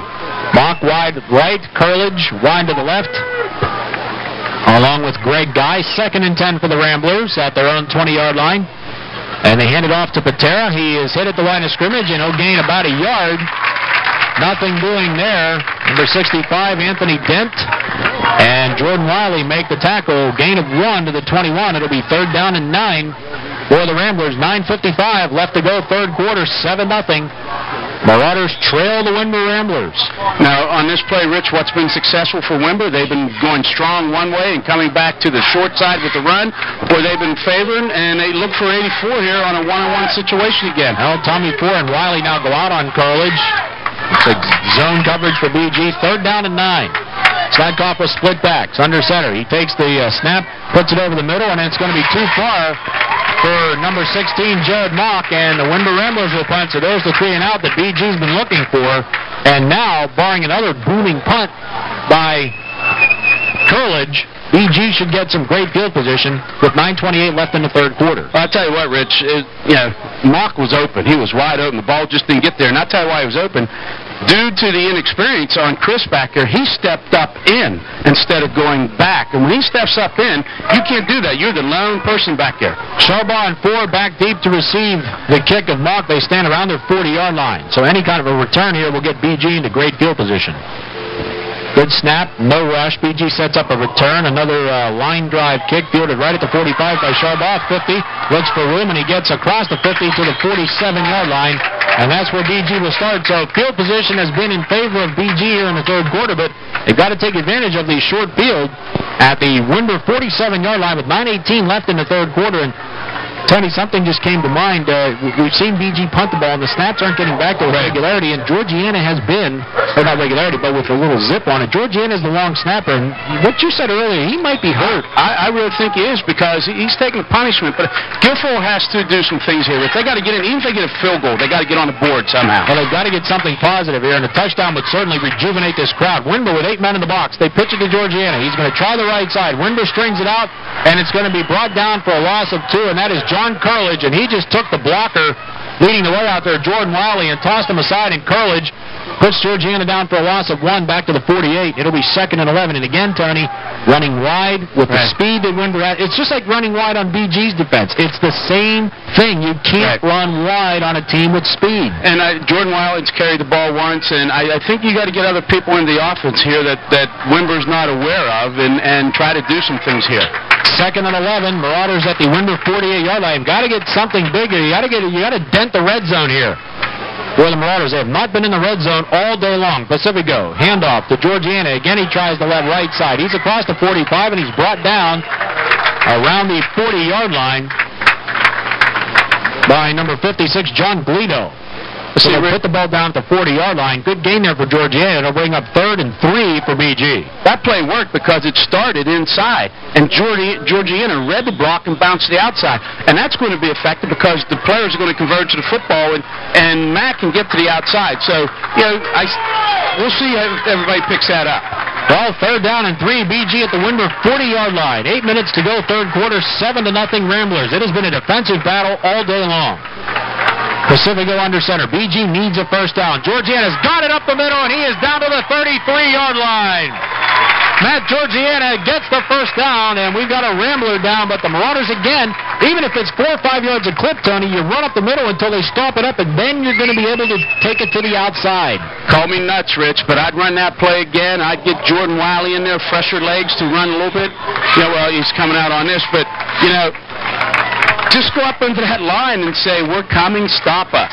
33-yard line of Windber, 1st and 10 Marauders, 7-0 Ramblers, 7:35 to go 3rd quarter. A score by the Marauders here really gives them momentum.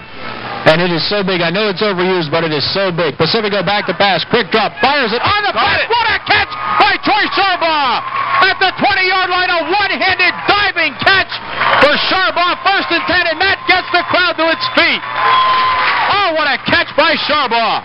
Great execution, great pass, and Troy I tell you what, he didn't have a fraction inch anymore to stretch out in that frame, and this is the kind of play that you need, and you need a senior. Sharbaugh's been so steady all year, and it's very, appropriate that he be one to start this. 1st and 10, Sharbaugh gets it to the 21-yard line of Windber. 1st and 10 Marauders, trailing 7-0, trying for the tying touchdown. What a titanic battle here at Mansion Park. Georgiana the one setback. Twins right. 4 is wide to the near side. They got one-on-one coverage. Pacifico. Georgiana had a hole. He gets across the 20 down to the 18-yard line. Oh, he had a hole for a brief second. But again, the quickness of the Ramblers closed it down. John Guido and Phil DeMarco make the tackle. Well, 2 things, Rich. They blitz. They filled the hole. And Matt has nobody in front to block for him because they're going to spread offense. So, I'll tell you what.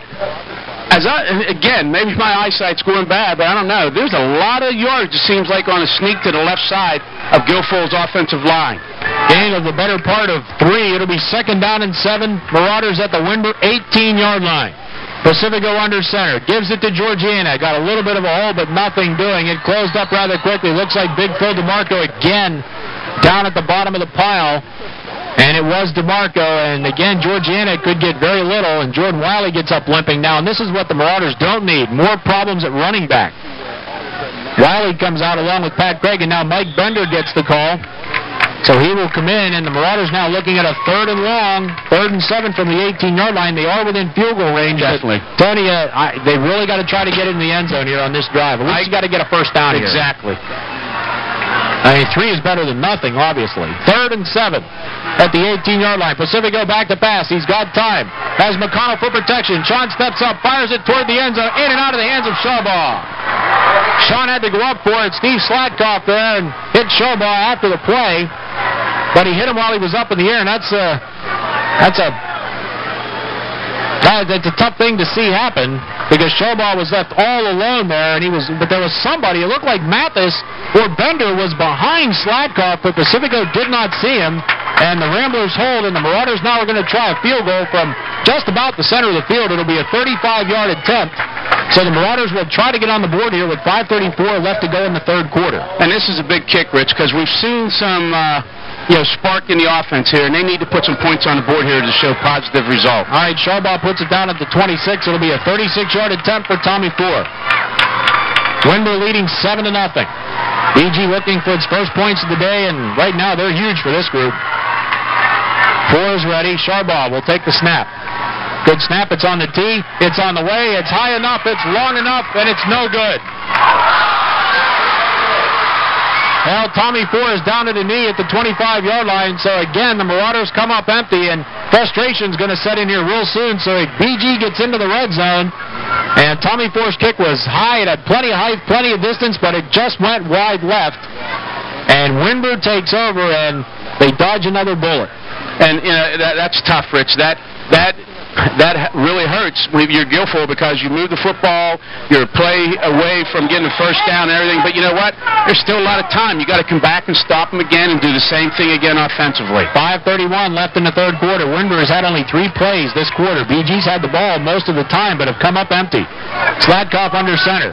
He's going to give it to the halfback. That is John Colson. He gets out to the 24-yard line where he's brought down by Matt Roa. In there at defensive end for the Marauders. That's going to be a gain of, well, we'll call it 3 to the 23. It'll be second down and a long 7 for the Marauders, who have been denied, and the Windber defense, tough as nails. They shut out Bellwood last week. Not an easy thing to do, but the Marauders also have that one to their credit as well. Second and 7 with 5 minutes to go, third quarter. Windber at their own 23-yard line. Slatkoff under center. Back to pass. Going to look to the middle of the field. Got his man. Almost intercepted. And it was Andy Guilfoyle. Almost that. He came across Tony. He read it beautifully, and he timed it perfectly. He just couldn't keep it in the breadbasket. You know, Rich, I tell you, little things are happening for Guilfoyle. Didn't happen the first half. They just have to make a play here and get right back at business again. You can't get down because there's a lot of football left. So Guilfoyle just misses an interception. Third down and 7. Windber at their own 23-yard line. 4:51 left to go, third quarter. 7-0 Ramblers. Battle of Unbeaten's living up to its hype, and I said defense would determine this game, and it is so far. Going to be an inside handoff. Slatkoff taken down by Chris Mathis at the 15-yard line. He had no chance to do anything back there. Mathis was in there like he was a halfback getting the handoff. And you know, Rich, this is what you need. Now, something positive has to come out of these last 2 situations, offensively and defensively. Well, the defense has shut Windber down to the tune of 6 plays in the quarter, and again, the Marauders are going to get the ball at midfield or better unless Curledge gets off a booming punt here. Shawbaugh and Four stand straddling their 45-yard line. Yeah, this is the exact kind of game you expected. So the Marauders just need to get some points. A touchdown would be wonderful. Oh, it'd be great. So we'll see what happens here. Curledge gets a snap. Good snap. He's going to step up, boom it. It's a high kick, and it's going to be returnable. Tommy Four catches it at the 44-yard line. He's up to the 45. 50, looks for room, dives across a couple of people, and there's a flag. And it's probably going to be a block in the back on the Marauders, and they're going to take the ball back 10 yards from the end of the play since the flag was in front of the play. If it's a block in the back, it's going to go 10 yards against the Marauders. And that's what it is. So the Marauders get good field position. They'll still have good field position. They'll be at their own 45-yard line with 3:54 left in the third quarter, and Windber leading 7-0. But time now is becoming a factor because Windber is shortening the game. Even though they're not moving the ball on offense, you're down to 15 minutes and 54 seconds to go, and the Marauders need a score. Well, you know, and you're right, Rich, and that's usually what happens in the second half. But on the other side, the Marauders just have to keep playing. They have to keep playing hard and keep just going at it, because when you stop playing, things happen against you, and you never know what can happen in your favor if you play hard every play. And they still need to give Pacifico time to throw the ball. But Windber with a smothering defense, and they played a tremendous defensive game here today. Georgiana the handoff up the middle. 50, gets to the outside, 45, puts a move on Slatkoff. He's out at the 40-yard line, and he's brought down at the 39-yard line. So Georgiana gets BG a big run. It gets him 16 yards down to the 39-yard line, and again the Marauders in great field position, 1st and 10, 3:46 to go, but how many more chances are you going to get, Coach? I don't know, Rich, and I don't even want to make a comment after that because we've been saying there's a play that's been so effective for them, and, let's come right back at it again. I would be switching backs, just running the same play until they stop it. Exactly. 1st and 10, BG at the Windber 38-yard line. 3:46 left in the third quarter, 7-0 Windber. Movement. Georgiana anticipating the snap count, and the Marauders beginning to ever so slightly self-destruct, and the majority of the penalties have come against the Marauders today. Right, and it's at an inopportune time. You get momentum, you go 1st and 10 again, you want to come back to get positive yardage, and you have a scenario where you lose 5 yards without even putting the ball in play. And you put yourself in a hole with 1st and 15, so they hurt themselves on the kick return where they're blocking the back, and now you get a first down inside Windber's 40-yard line, and you put yourself back with a 5-yard illegal motion penalty. So it's now 1st and 15, ball back at the 43-yard line for the Marauders. Eye in the backfield, Windber putting 7 men up front. Pacifico, handoff Wiley, nothing. Hit at the 45, he'll lose another couple. Not even close there, and Brock Cease got through there and made the hit. That'll be a loss back to the 45. It'll make it 2nd and 17 now, and the Marauders have had that scenario way too many times today. Well, they got 2 downs, really 2 downs here, Rich, to get 17 yards. They don't need to get it back all in one play here. They got to at least cut this in half to make it 3rd and 8, 3rd and 9. All right, it is 2nd and 17, ball back at the 45-yard line for Pacifico and the Marauders. 6-man front for the Windber Ramblers.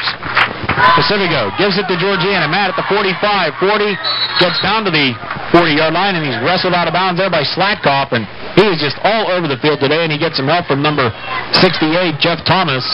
Matt gets it back to the 40. Still going to be 3rd and about a dozen for BG. But with 3:04 to go in the third quarter. What Windber's defense is allowing Slatkoff to do, Rich, is that he's really playing like a strong safety, which can be considered a linebacker or whatever, and he's hiding behind the linebackers, not getting blocked, and he's able to read, and he has good vision and reacting. 3rd and a dozen. Marauders got to put it in the air, the 40-yard line. He got to get to the 28 for a first down. Pacifico under center. He's been harried all day. Sean steps up, fires it on the flat. Nobody there, and it was in and out of the hands of the defensive back, Jake Boyer. Pacifico was trying to get it to Tommy Ford, but that pass was well short of both Ford and the first down marker.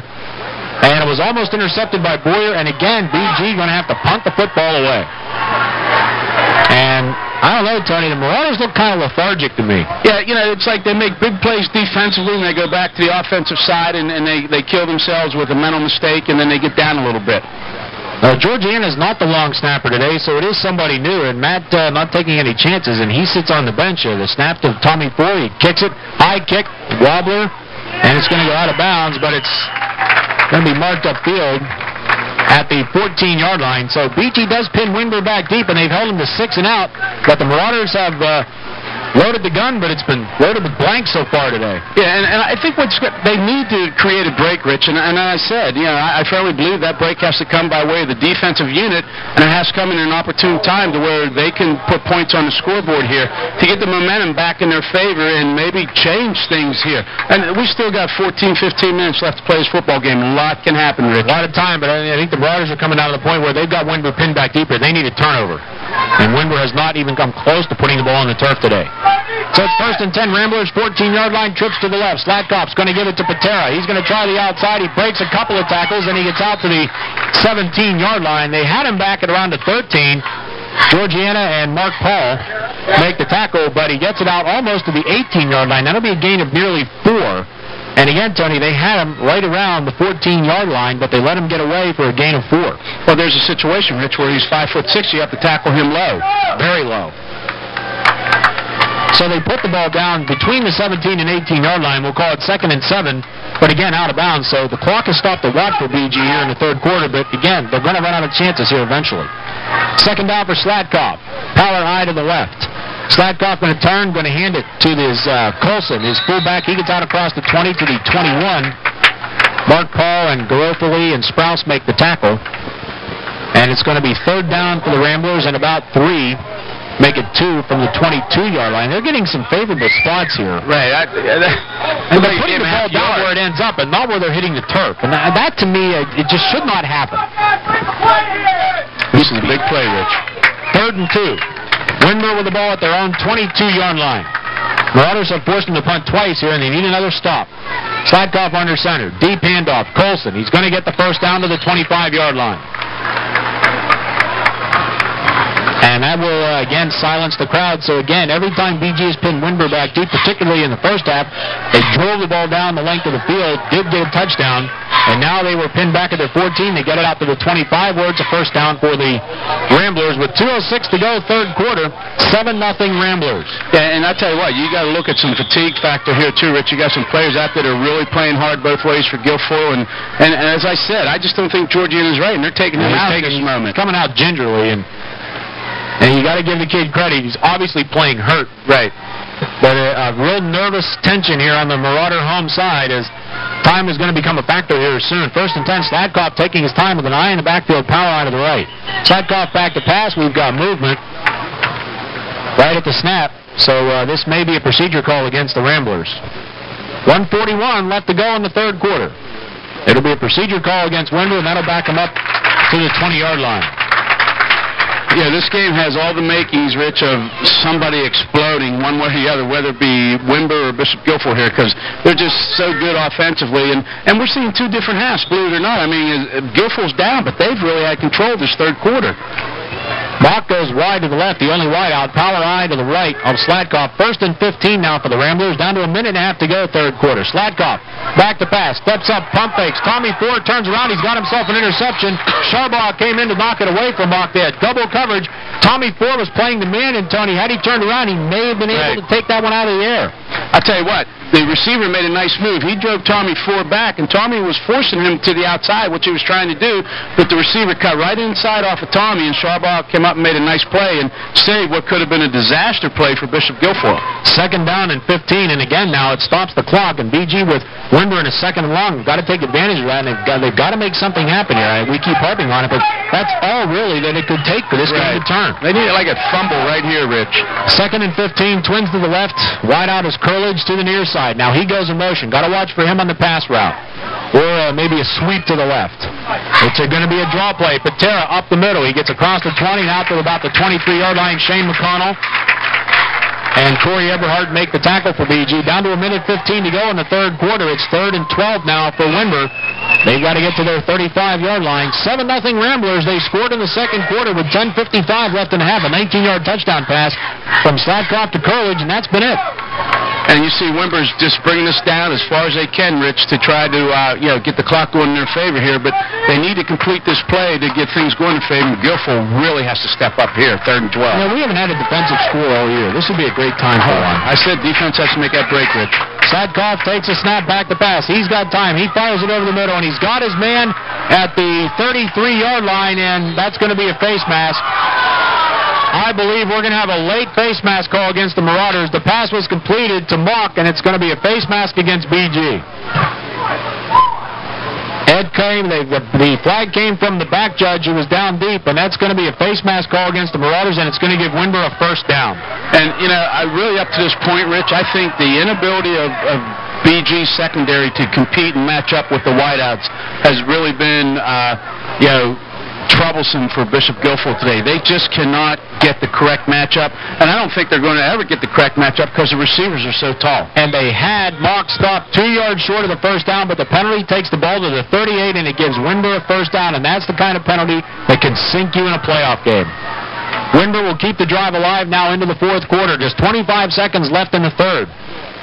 Slatkoff hands it off to Patera. He's trying to get to the outside. He's brought down behind the line of scrimmage. Mathis makes the tackle for BG, but the Marauders now have let the third quarter go by and have done nothing on offense, and it's going to be a loss of 1 back to the 37-yard line. That's the end of the third quarter. Windber 7, BG nothing. Come back for the fourth quarter on WFBG. Hi, I'm Dr. Fred Petronek. And I'm Dr. Mike Satry, and along with Dr. Sean Jones, we are Mountain View Eye Associates with 2 Altoona locations to serve you. When you have an eye problem, we, the doctors of Mountain View, have 50 years of experience, plus the latest technology to help you see better. We are open 6 days and 3 evenings per week and accept most insurances. Call Dr. Petronak and Jones at 1418 11th Avenue, 946-3937, and Dr. Satrian and Dr. Jones at 624 Valley View Boulevard, 944-5055. Stop by the nearest Best Way Pizza location before or after the game. Grab a slice for only 80 cents. Or pick up a party pack with 28 cuts. In the mood for a specialty pizza? Try our taco, double cheeseburger, or chicken parmesan pizza starting at just $5.99. Eat in, take out, or if you're in a hurry, try our convenient drive-thru window. It's a daily slice of freshness. Best Way Pizza! If you dare to be square! Back at Mansion Park, now the fourth quarter is upon us. It is 7-0. Windber leading. It has been a titanic defensive struggle. Windber with one drive in the second quarter. And that's all the scoring it's been. A 19-yard touchdown pass on a 4th and 10 from the 19-yard line. Steve Slatkoff hit John Coolidge in the corner of the end zone for a touchdown, and that's been all the scoring. And the Windber defense has totally shut down the Marauder offense today. And nothing against Jordan Wiley, but Josh DeStefano really picked a bad time to get sick, but you can't do anything about that. Joyce goes inside, but it's a screen pass, and that is Colson. He gets up to the 40, breaks a couple tackles. He's at the first down marker at the 49-yard line. Several Marauders had him wrapped up at the 40-yard line, let him go. And Colson gets the first down. Two Marauders had him at the 40-yard line, Georgiana and Joyce. But they let him go, and he gets out to close to the 49 and a first down for Windber. Now, Tony, Windber's getting just that one play right every time to keep it going, and they will start soon to start taking the air out of BG's lungs here. Well, BG's in a defensive mode where they're taking gambles, and they try to strip the ball and didn't get the ball and turn what was a loss into into a first down. Windber near midfield at their own 49-yard line. Slatkoff taking his time, the clock running, 11 and a half to go. 7-0. Slatkoff back to pass, steps up, fires, got his man. And that is Mock right inside of that zone. A beautifully thrown ball, threaded that seam. And that's going to be a gain to the BG 44, a gain of 7 yards, second down and 3. And again, the deafening silence here on the home side, and I think a little bit of sadness starting to set in, the fact that Windber, again, now starting to dominate here in the fourth quarter and the latter part of the third. Well, you can't make, at this crucial time of playoffs, Rich, you have to play flawless football, and Windber's been able to do that. And again, they had them stopped on a 3rd and 2, but a face mask penalty gave them a first down. Colson up the middle. Georgiana knifing through, puts him down after a gain of 2. It'll be 3rd and 1, ball at the 42-yard line of BG. 10:40 left. The Marauders need something. They need a turnover. They need something to get back in it, or Windber will just take the life out of the Marauders, and I'm sure the Ramblers would be very happy to take it with a 7-0 win. All they got to do is take time off the clock. Yeah, and this is really 2-down situation for Windber. If they don't make it here, I can almost guarantee you they'll go on a 4th down. Right outs either way. Lone setback is Patera. Slatkoff calls his own number, and the big lanky quarterback, he's going to get close to the 41. Where they're going to put it, I don't know. It's going to be close. Let's see where they give him the spot. He's a tall kid. Anytime he goes forward, he's going to get any yardage just by falling down. And I think the Windber fans aren't happy with that spot that they're going to measure. 10:13 left.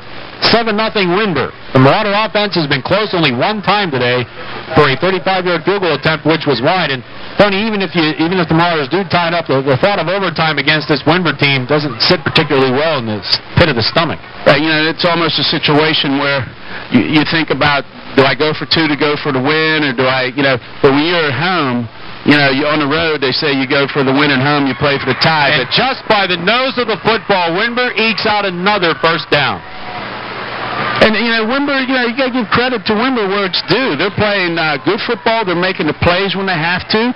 The coaching staff's calling a great game. They're catching Guilfoyle on an emotional side, and they're taking advantage of that, because I always said when you have high emotions, you got to have them under control or they can really harm you. So Windber again now just nickel and diming at 1st and 10, getting 3 first downs today by the nose of the football. That's how close this game has been. 1st and 10. Slatkoff with one setback. He's back to pass. He steps up. Got his man on the flat. That is Guy out there inside the 40 down to the 38-yard line. Sharbaugh makes the tackle. But again, Greg Guy gains about 3 yards. It'll be 2nd down and 7 for Windber at the Guilfoyle 38-yard line. 9:40 left. And now they got to make the stop here on this drive. Definitely. This is the drive. And not only that, Rich, as they're moving the football, they're getting into Guilfoyle territory, and you know they're not going to punt the football. They're going to hold on to it because they have confidence their defense can stop BG. Twins right. Mock is the near wide out on the left. 2nd down and 7. Slatkoff again back to pass. Fires it down the sideline. He's got his man, and it's caught by Coolidge, and that's going to be another interference call against the Marauders. Well, they've got nothing but bad luck today, and Sharbaugh is going to get nailed for another interference call, and that's, again, Sharbaugh is just at a height disadvantage, and there's nothing he can do. And, you know, two things there. Number one, as you just mentioned, Rich, the height disadvantage. Number two, no pressure on the quarterback. He has time to sit back and just loft that. He throws a nice pass. And this has been their bread and butter. And I'm sure Guilfoyle knew going in that they had to be weary of the passing game of Windber. Oh, and this is where DeStefano's absence on defense is really measured in yards, because Josh, from his position, able to get back there and was able to play the corners with Sharbaugh and take a little bit of pressure off of Troy. But his presence is missed. It's really being felt. Without a doubt, Rich. I mean, you're taking 800-plus yards rushing, 13 touchdowns, middle linebacker position out of lineup. There's no way you can make up those 3 factors in a week and be ready to play at a high level. Well, the Marauder season hangs on a 1st and goal at the 10-yard line. Handoff Colson. He stopped behind the line of scrimmage. Nothing doing there. 5 purple jerseys. Matt Rolla leads the way for BG. Kantowski also in on the tackle, but the Marauders now, they just really have to concentrate on a stop here. Windber needs a touchdown or they're turning over on downs. It's 2nd and goal at the 10-yard line. 8:44 to go. BG maybe with one more chance. They've got to keep Windber out. A touchdown here basically will put it away. And you got to look for the mismatch again, Rich, on the pass with the 2 D-backs for Guilfoyle being undersized. Slatkoff with an eye in the backfield. One wide out to this side is Mock on the left. It's going to be a fake handoff. Slatkoff back to pass. He's got his man in the end zone. Touchdown. Well, Slatkoff with a beautiful play fake, and he rolled to the left, and he hit Jared Mock with a bullet.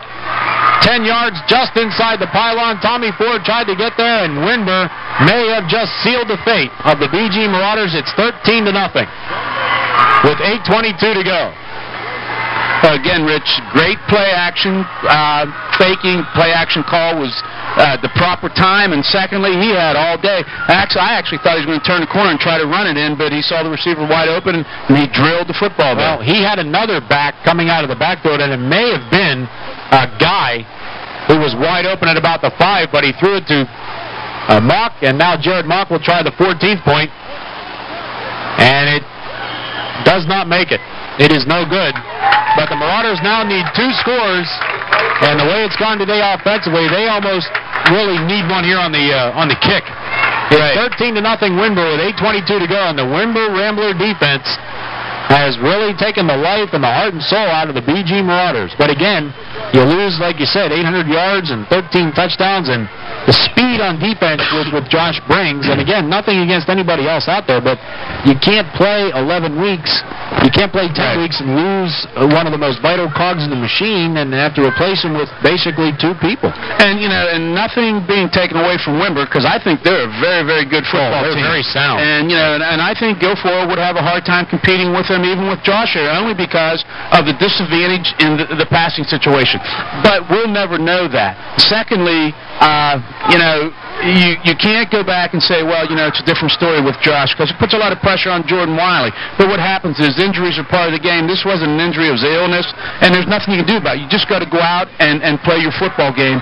And I'm sure that Guilfoyle players were very uncomfortable, Rich, coming into this game without Josh, one of their leaders.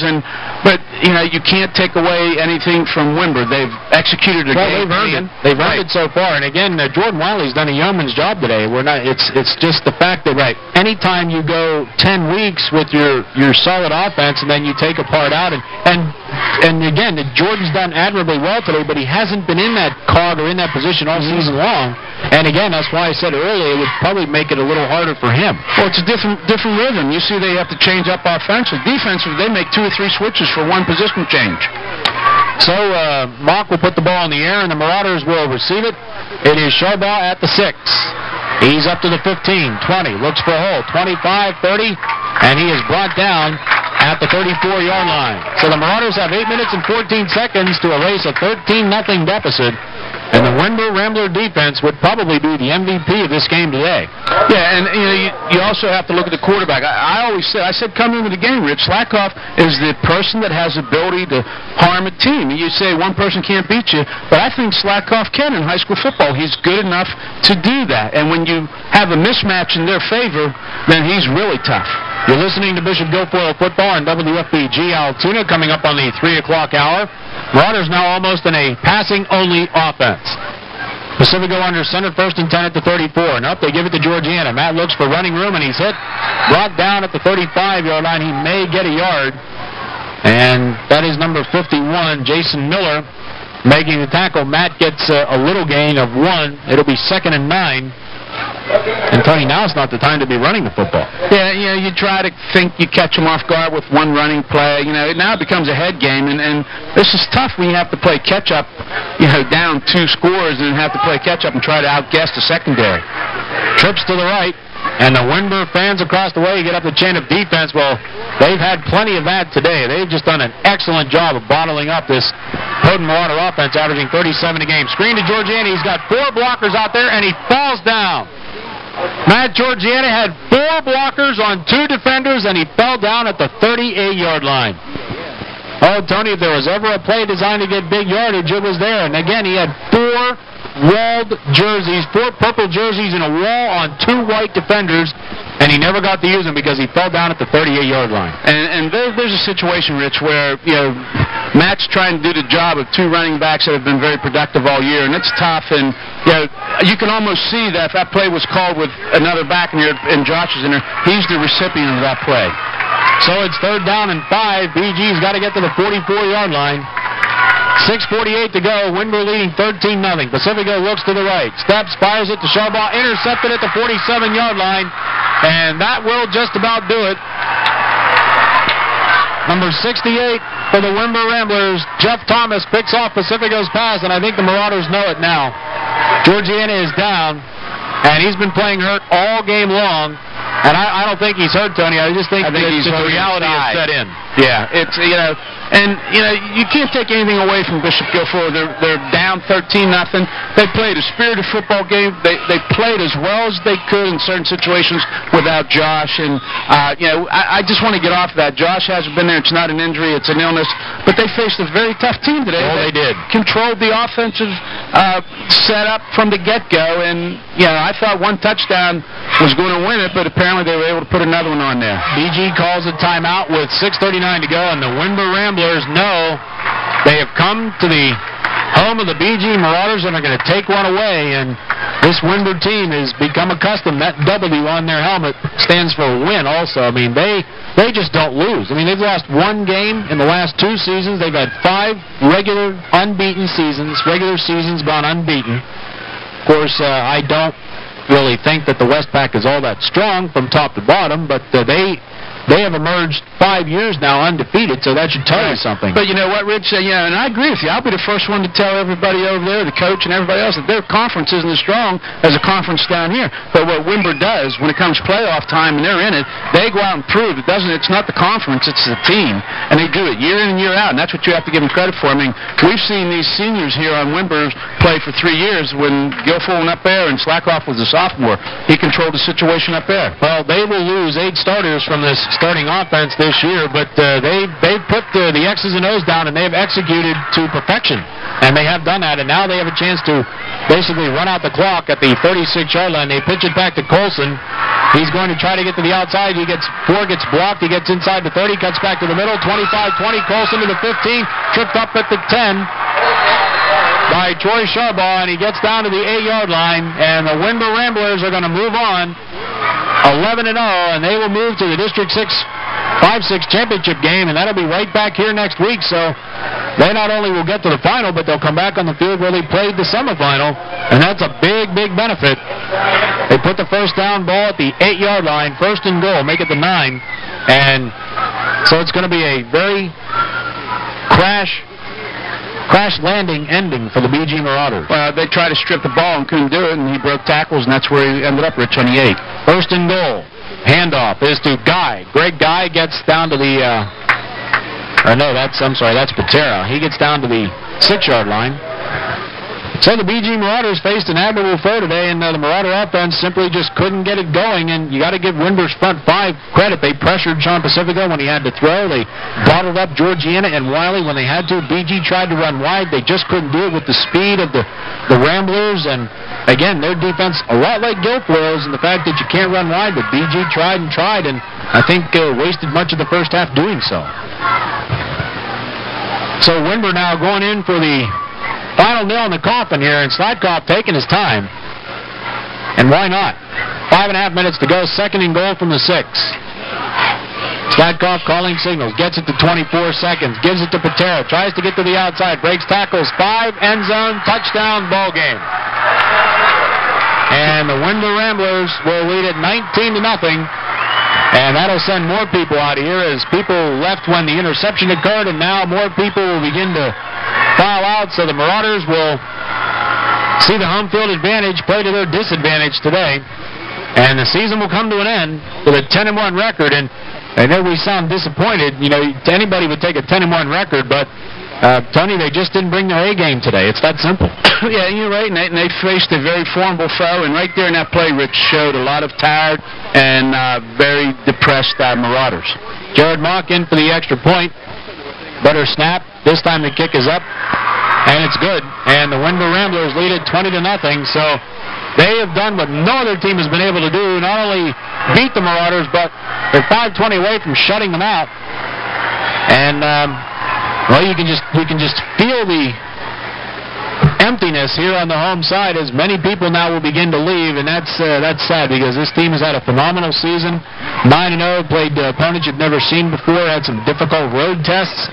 But when you get into a situation like this, as Coach Irwin said in the pregame interview, he said all the teams you play from now on, the competition gets better and better every week, and it started with Northern Bedford last week for BG. It started with Bellwood for Windber, and I'll tell you what, for Windber to come in and shut out Bellwood and possibly shut out BG in their 2 playoff games, that's got to raise a lot of eyebrows, and you got to tip your hat to them. I mean, to shut out BG and Bellwood on consecutive weeks is something. And it's very well-executed defensive job by the team for both games in preparation, and yeah, it's tradition.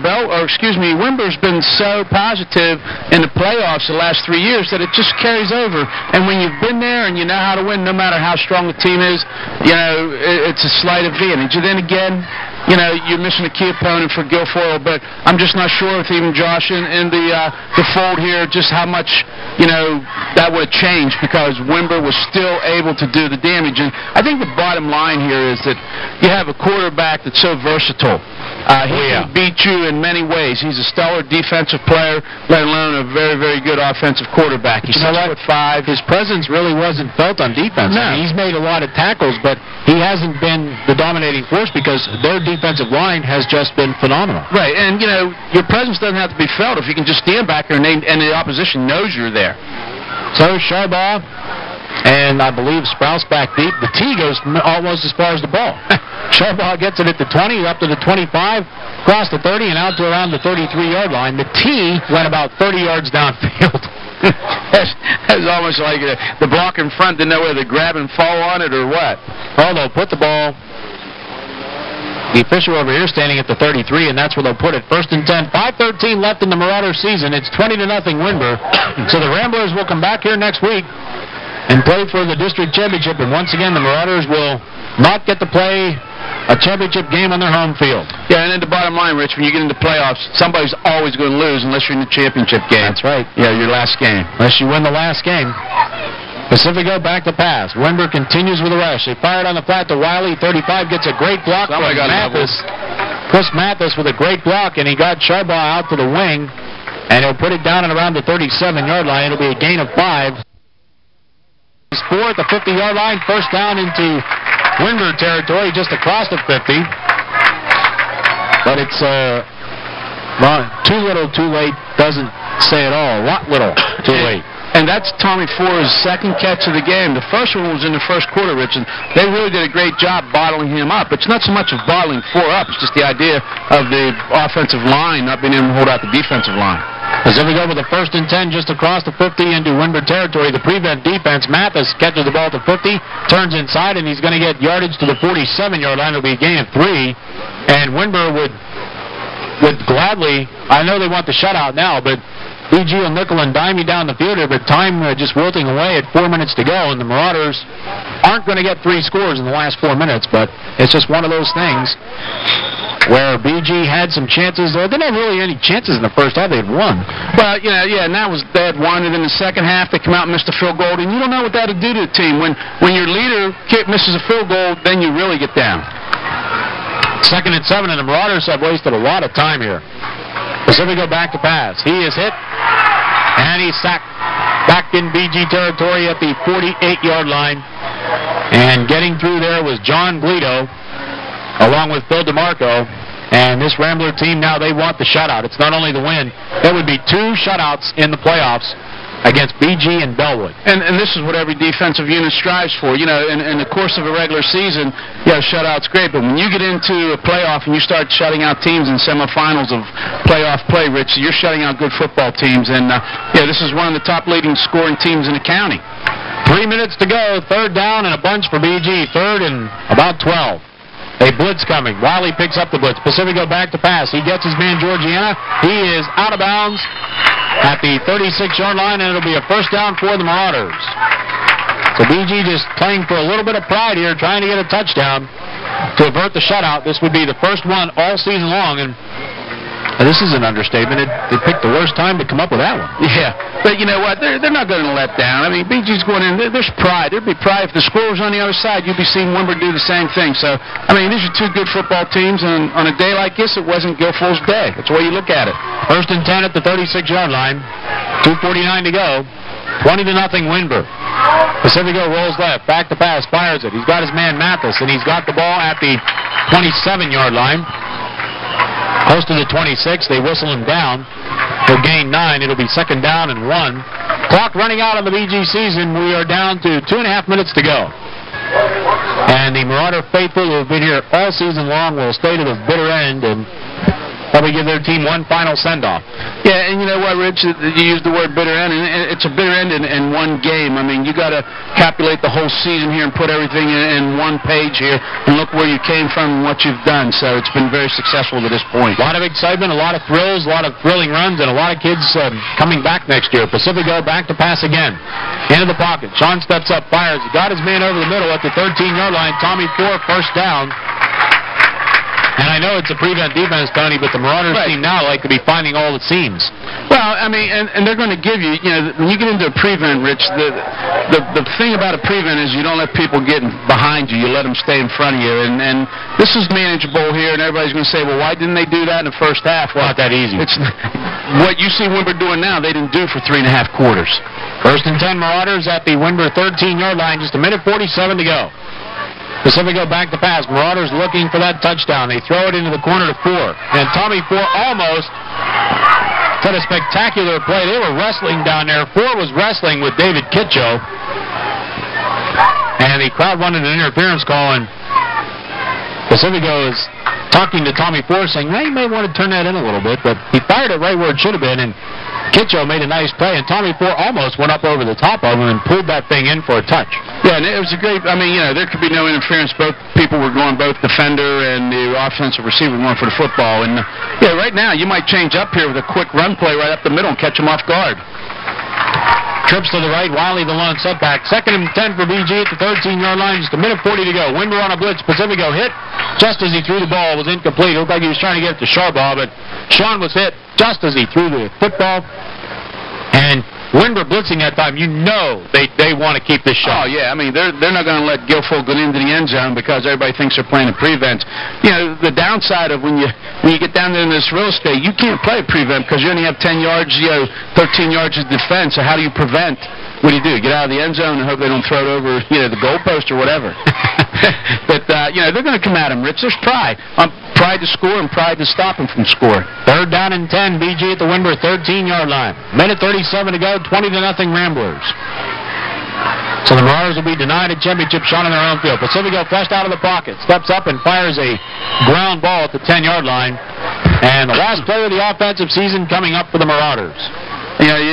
You might want to come back. I don't know, something. You expect a screen because they're going to be coming, some change up here. But, Rich, there's a good example of what we saw. Sean definitely, doesn't have the ability to get outside the pocket against the speed of Windber, and they just put pressure on him. Although he got outside, he wasn't in a position to throw the football, and that's why it's been all evening for Sean. I guarantee you the defensive game plan was to shut Tommy Ford down and get Sean to get out of the pocket because that's where he's the most dangerous in the pocket. 4th in the season for the Marauders, a minute and a half to go. I go to Mathis here. Oh, they want to get, you really want to get the touchdown here. You've got to get at least a first down at the 3-yard line. Pacifico back to pass. That's going to be a holding ball, so anything that happens here is going to come back, and the ball is intercepted at the 2-yard line, and Windber will get the shutout. The holding call will come against the Marauders. And intercepting that ball was Matt Kitcho, and that will do it. So with just 85 seconds to go, the Windber Ramblers have come to Mansion Park and silenced the critics.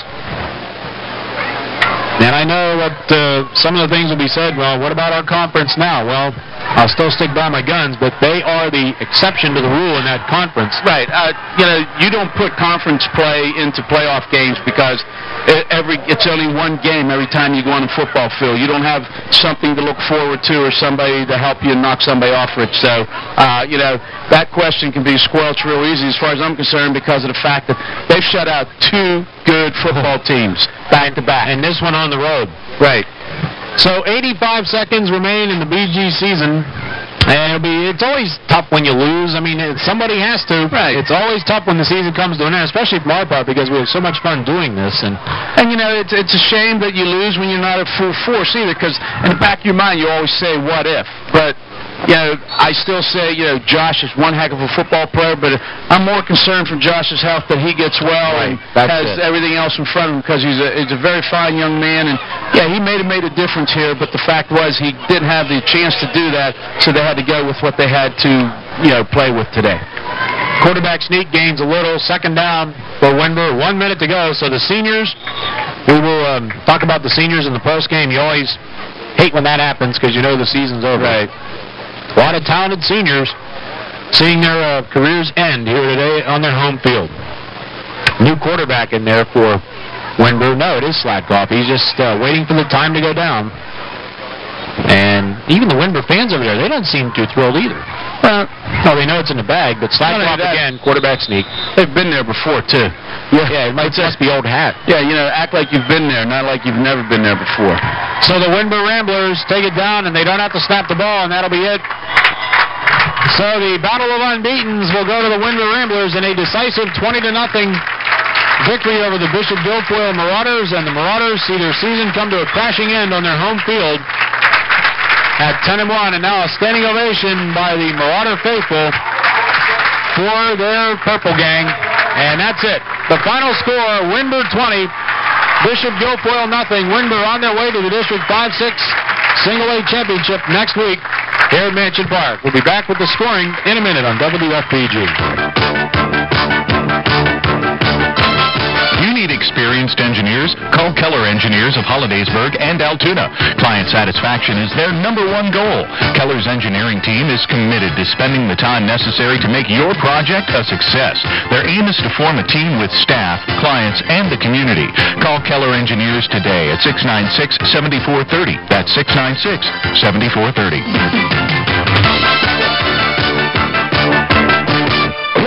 With a great deal on the Yamaha ATV? For a limited time, your local Yamaha dealer is offering 2 incredible deals. Buy any select Yamaha ATV and get a $400 Warren winter plow for just $69.95.